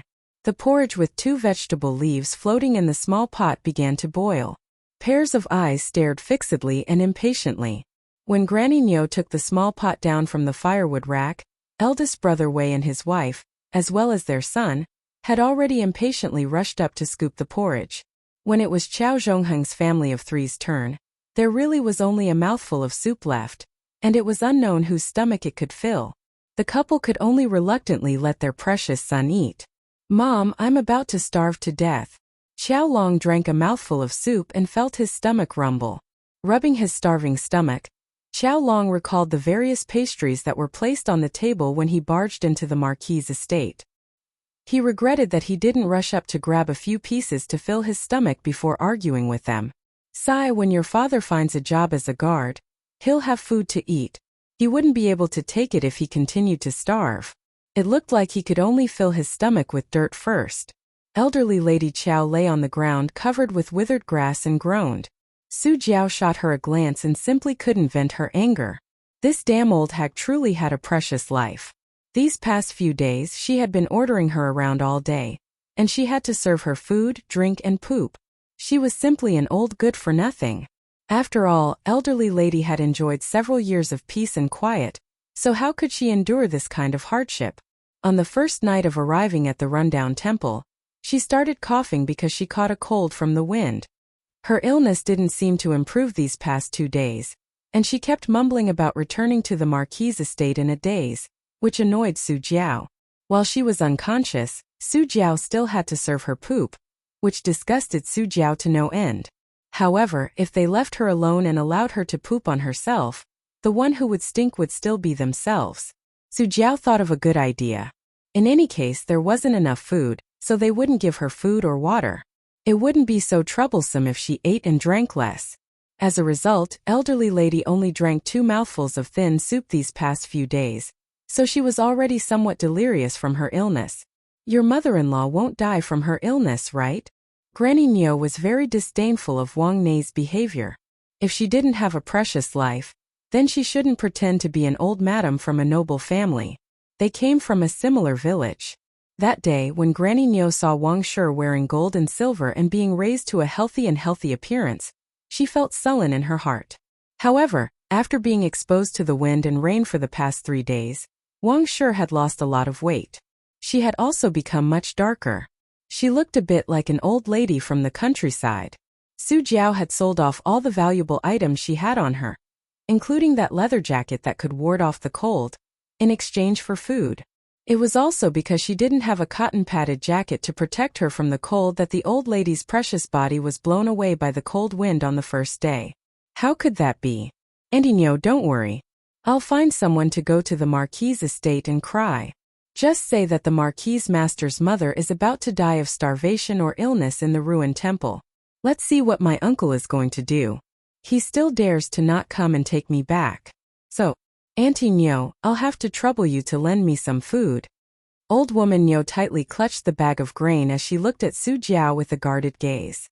"I gave you quite a bit 2 days ago. Everyone said that they were going out to invite someone to the Marquis' estate to cry to Qian, but there hasn't been any news until now.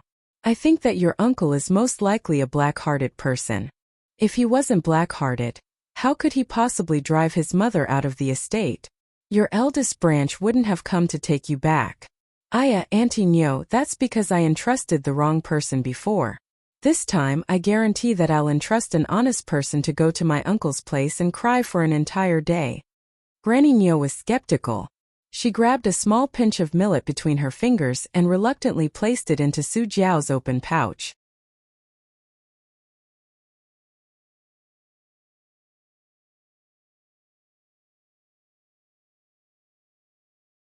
Chapter 630. Su Jiao couldn't help but inwardly curse Granny Nyo for being stingy. She even feigned a bashful smile on her face as she took the small bag of rice and went out to take care of matters. There was a pile of snow outside, making the road difficult to walk on. Su Jiao picked from the side of the street for a long time before picking an old beggar who looked like he was about to die. She gave half of the pitiful amount of millet that Granny Nyo gave her to the old beggar. After giving him such instructions, she hid the remaining bit of millet in her pocket in case of an emergency. However, despite Su Jiao's extreme scheming, she didn't know that the old beggar couldn't even step onto Minshun Boulevard. Ever since Su Jiao's party caused a ruckus, Minshun Boulevard had been patrolled by royal guards. Idle beggars and refugees were chased away before they could even approach the various estates. Thus, while Su Jiao was dreaming of returning to the Marquis estate to enjoy life, she didn't know that Qiao Zhongbang and company didn't know where they went at all. Arbor naturally wouldn't pay attention to Su Jiao's party anymore. To her, these people had already lost their meaning in her life, and she treated them as if they didn't exist. After finishing breakfast, the crown prince put on a thick cloak for her and held her small hand as they walked towards the garden together. After exiting the door, Arbor looked at the flying snow that filled the sky and finally felt a chill assaulting her. The crown prince's hand was warm and cozy like a burning flame. Holding his hand was like holding a small stove, and she didn't feel cold at all. The duo slowly walked in the snow, leaving behind 2 rows of crooked footprints of different sizes, both deep and shallow. Arbor looked back, and her eyes brightened as her lips curled up. If this snow continues, it'll become a disaster. Xiao Yao held an umbrella for the duo as she followed behind them, stumbling along the way. There's no need to worry about that. 2 days ago, Sir He from the Ministry of Works already reported the disaster to His Highness the Crown Prince. All the major fortifications have already been alerted and ordered to repair the roads. Hui Feng couldn't help but interject. He Qijing is someone who can do things, the Crown Prince praised. The Crown Prince praised. Holding Qiao Mu's small hand, the 2 people arrived at a slightly spacious area in the garden. Baby, here it is. Summon. The Crown Prince took 2 steps back. Xiao Yao ran over to Arbor and held an umbrella for him. Her little face was filled with excitement. Miss, don't tell me you've recruited another weakling this time. Oh right, where's that weak chicken? Arbor's mouth twitched. Who? The weak chicken that Xiao Yao was thinking about suddenly flapped its wings and flew onto Xiao Yao's shoulder. Xiao Yao reached out and held her up. She chuckled and said, Miss, don't say that. I don't know if it's because I'm used to it, but I feel that this weak chicken is quite pleasing to the eye. Don't you think it's prettier than before? Hui Feng rolled his eyes at skyward. First, miss, that's because you didn't see how weak chicken smashed the Reverend Book Hall and froze Sephora Flower Palace. You won't say that if you see it. Miss, I hope you can summon a big beast this time. Arbor waved her hand at her, indicating for her to move further away. Right. She was someone who was going to summon a beast. Taking a deep breath, Arbor took out an intermediate-level blue summoning talisman inscribed with ebony. She mumbled to the blue summoning talisman for a while before a faint light suddenly appeared. Activate the talisman. A glowing blue light abruptly filled the air before their eyes. Everyone widened their eyes and held their breaths in anticipation. Xiao Yao even looked around curiously, anxiously looking at where a fierce beast would suddenly emerge from in the snow. You're tuning in to the Li Mei's Wuxia Whispers YouTube channel. We're so grateful for your support, and don't forget to subscribe to join us on this incredible journey through captivating stories. Your generosity through donations truly makes a world of difference, as it's the primary source of revenue that allows me to expand and enhance this channel for you. Thank you from the bottom of my heart for being a part of this adventure.